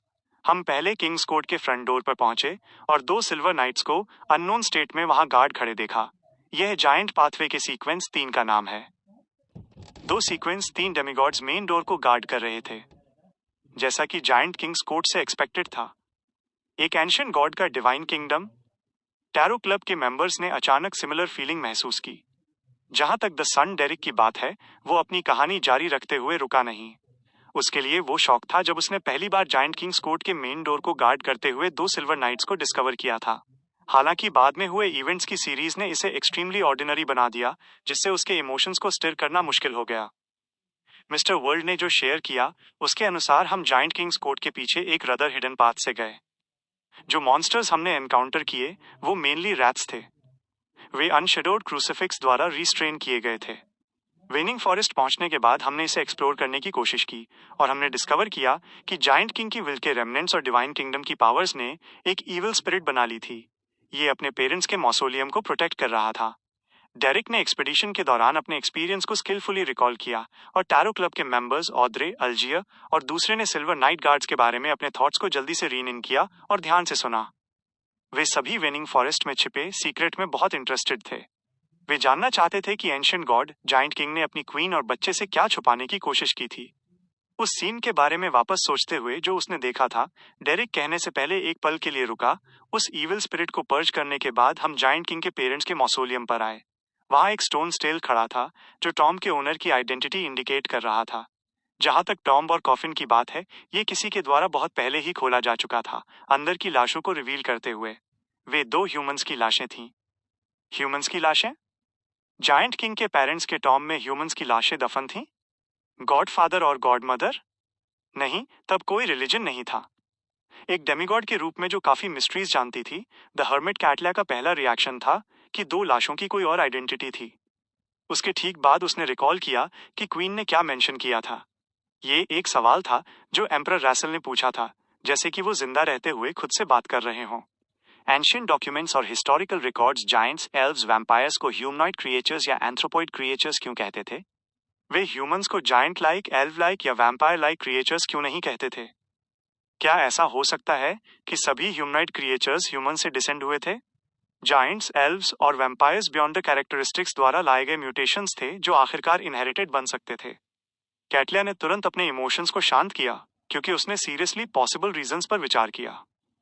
इस मोमेंट पर उसे लगा कि रियल वर्ल्ड में लौटने के बाद उसका पोर्शन एक सर्टेन डिग्री तक डाइजेस्ट हो जाएगा। ऐसा इसलिए था क्योंकि मिस्ट्री प्रायर पाथवे के सीक्वेंस 4 को मिस्टोलॉजिस्ट कहा जाता था और जायंट्स और ह्यूमनॉइड क्रिएचर्स के ओरिजिन्स बिना किसी डाउट के एक्सट्रीमली ग्रेट वैल्यू के थे। वे मिस्टिसिज्म नॉलेज थे जो ज्यादातर ऑर्डिनरी डेमिगॉड्स को जानने का कोई तरीका नहीं था। जायंट किंग के पेरेंट्स ह्यूमंस थे? वह फेक होना चाहिए। अल्जी ने तुरंत सस्पेक्ट किया कि किसी ने सीन को फैब्रिकेट किया था। हालांकि दूसरी बार सोचने पर इस एक्ट के लिए न केवल रियल रिमेन्स को ले जाने और ह्यूमन रिमेन्स से रिप्लेस करने की आवश्यकता थी, बल्कि टॉम को ऐसा दिखाने के लिए एक सूटेबल कॉफिन भी प्रिपेयर करना पड़ा, जैसे कि यह किसी जायंट का नहीं था। इसके अलावा इसे फैब्रिकेट करना पॉइंटलेस था और रियलिटी को बहुत ज्यादा अफेक्ट नहीं करेगा। अल्जिए को लगा कि कोई भी ऐसा कुछ करने के लिए इतना बोर नहीं होगा।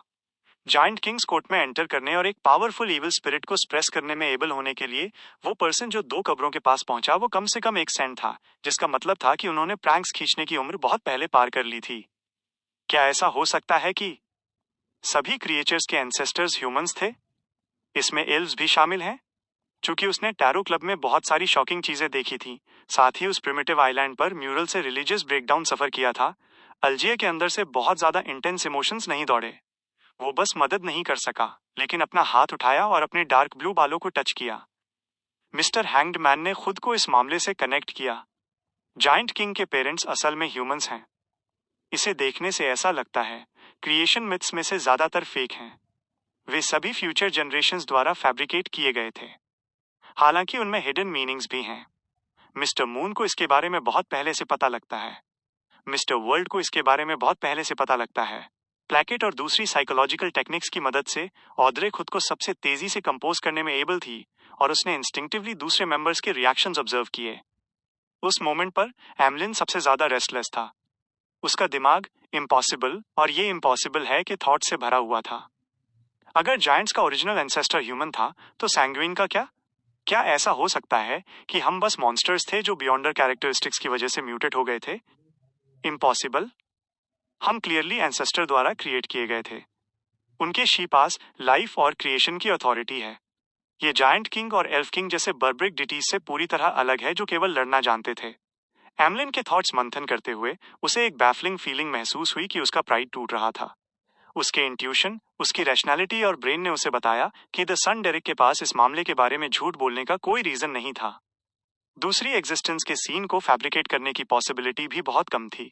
इसलिए उसने सबकॉन्शियसली जायंट और एल्व्स को ह्यूमनॉइड क्रिएचर्स के रैंक से बाहर निकाल दिया और उसने उन्हें ह्यूमैनिटी की एक ब्रांच के रूप में देखा। लियोनार्ड फोर्स और जियो ने द सन द्वारा रिवील की गई पॉसिबिलिटी को जल्दी एक्सेप्ट कर लिया। उनके लिए रिगार्डलेस कि जायंट एंसेस्टर जायंट था या ह्यूमन या यहाँ तक कि एक कर्ली हेयर्ड बबून, ये कोई बड़ी बात नहीं थी। ज्यादा से ज्यादा इसका मतलब बस ये था कि कई सुपरनैचुरल क्रिएचर्स ऑर्डिनरी क्रिएचर्स की बॉडीज में बियॉन्डर कैरेक्टरिस्टिक्स का रिजल्ट थे। इसने रियलिटी के उनके कॉन्सेप्ट में कोई मीनिंगफुल बदलाव नहीं किया। द सन डेरिक ने खुद को शांत किया और अजीब खामोशी में जारी रखा। वेनिंग फॉरेस्ट छोड़ने के बाद हम बैरन टनल के थ्रू जायंट किंग्स कोर्ट में एंटर हुए। रास्ते में करप्शन और कंसीलमेंट की रेमनेंट पावर्स थीं। हमें पास होने के लिए करेक्ट रिस्पॉन्स देना था। उस पैलेस में एक म्यूरल है जिसमें फेट के साइकिल से रिलेटेड पावर्स हैं। इस तरह हम अफेक्ट हुए और उन लोगों में ट्रांसफॉर्म हो गए जिन्होंने एक गैदरिंग में पार्टिसिपेट किया था। हमने एक बहुत छोटी प्रोसेस रिपीट की और ये प्रोसेस रोज रिडेम्पशन का एस्टैब्लिशमेंट थी। इस पॉइंट पर डेरिक ने चारों ओर देखा और देखा कि सभी मेंबर्स टेम्परेरीली अपनी पिछली स्टेट से बाहर निकल आए थे। वे रोज रिडेम्पशन नामक ऑर्गेनाइजेशन में एक्सट्रीमली इंटरेस्टेड थे। वे सभी जानते थे कि ये एक एक्सट्रीमली सीक्रेटिव और एंशिएंट ऑर्गेनाइजेशन था जो ट्रू क्रिएटर को फॉलो करता था और उसमें बिलीव करता था। ये अरोरा ऑर्डर का ओरिजिन था और इसके मेंबर्स ओरोबरोस, मेडिची और सैसरे जैसे किंग्स ऑफ एंजल्स थे। डेरिक ने अपनी गेज वापस ली और साइलेंटली सांस छोड़ी। रोज रिडेम्पशन को कन्वेन करने वाले 2 लोग डार्क एंजल सैसरे और एवरनाइट गॉडेस अमानेसिस हैं। ऑड्रे, लियोनार्ड और जियो को अपने कानों पर डाउट होने लगा। वे सभी एवरनाइट के बिलीवर्स थे। उन्होंने कभी उम्मीद नहीं की थी कि गॉडेस रोज रिडेम्पशन की मेंबर होंगी और यहाँ तक कि इसके कन्वेनर्स में से एक। ये कहने जैसा था कि एवरनाइट गॉडेस टैरो क्लब की मेंबर थीं। अगर ये फैक्ट नहीं होता कि वे जानते थे कि लिटिल सन किस तरह का इंसान था, ये जानते हुए कि वो झूठ नहीं बोलेगा, वे डेफिनेटली इस मामले की सच्चाई पर सस्पेक्ट करते। लेकिन अब वे टेम्परेरीली स्पीचलेस रह गए थे। उन्होंने इसके बारे में बहुत गहराई से सोचने की हिम्मत भी नहीं की। अल्जिया ने सबकॉन्शियसली अपनी बॉडी को द सन की ओर देखने के लिए मोड़ा, उसकी धीमी और भारी टोन को सुनते हुए। पार्टिसिपेंट्स में शामिल थे व्हाइट एंजल ऑक्यूजेस, विंड एंजल लियोडेरो। अल्जिया की पलकें फड़फड़ाईं। उसने सोचने की हिम्मत भी नहीं की। God of combat bad hell earth mother Omebella. Emlin जो कुर्सी के पीछे झुका हुआ था, अनजाने में सीधा बैठ गया। उसके दिमाग में केवल एक मैसेज गूंज रहा था, goddess of harvest, giant queen Omebella. God of the dead Salinger, god of spiritual creatures Tolsna. The sun Derrick की आवाज एंशिएंट और मैग्निफिसेंट पैलेस में गूंजी। इसने कैटलिया फोर्स और दूसरे मेंबर्स को एक दूसरे को देखने पर मजबूर कर दिया। किसी ने एक शब्द कहने की हिम्मत नहीं की। ये ऐसा था जैसे अगर उन्होंने और गहराई से सीखा तो वे डिवाइन पनिशमेंट से सफर करेंगे। डेरिक के बोलने के बाद वे चुप रहे। सीन अजीब तरह से शांत था। फाइनली कैटलिया ने आह भरी और कहा, रोज रिडेम्पशन सच में पावरफुल और टेरिफाइंग है। इससे पहले मैं इमेजिन भी नहीं कर सकती थी कि वो एग्जिस्टेंस मेंबर्स थे। जैसे ही उसने ये कहा, द वर्ल्ड गेरमन स्पैरो ने एक गहरी होर्स आवाज के साथ कहा, वो एंशिएंट सन गॉड को रेसिस्ट करने के लिए फॉर्म किया गया एक ऑर्गेनाइजेशन था। बाद में केवल कुछ किंग्स ऑफ एंजल्स बचे रहे। उनकी कन्वर्सेशन सुनकर ऐसा लगा जैसे ऑद्रे और दूसरे मेंबर्स अभी अभी अपने सपनों से बाहर निकले हों। उन सभी ने सबकॉन्शियसली अपनी गेज लंबी मोटल टेबल के एंड पर ग्रे फॉग में लिपटे हुए फिगर पर डाली। ये ऐसा था जैसे वे वहां अथॉरिटी की एंटिटी के रूलिंग का वेट कर रहे थे। द फूल क्लाइन, जिसने लंबे समय से ऐसे सीन की उम्मीद की थी, ने सीधे रिस्पॉन्स नहीं दिया। उसने हल्का सा सिर हिलाया और आह भरी। फॉलन क्रिएटर इसी वजह से पैदा हुआ था। ये सच है रोज रिडेम्पशन जिसका मिस्टर फूल ने तब हिंट दिया था, उसका वास्तव में इतना गहरा मीनिंग है। एंशिएंट टाइम्स में उनकी आइडेंटिटी क्या है और इस मामले में उन्होंने क्या पोजीशन ली, इन सभी थॉट्स ने तुरंत एक स्टॉर्म फॉर्म किया जो टैरो क्लब के मेंबर्स के दिमाग में दौड़ गया। डेरिक ने सबकी ओर देखा और ये देखकर कि कोई नहीं बोल रहा था, वो केवल सब्सिक्वेंट एक्सप्लोरेशन के बारे में बात कर सकता था।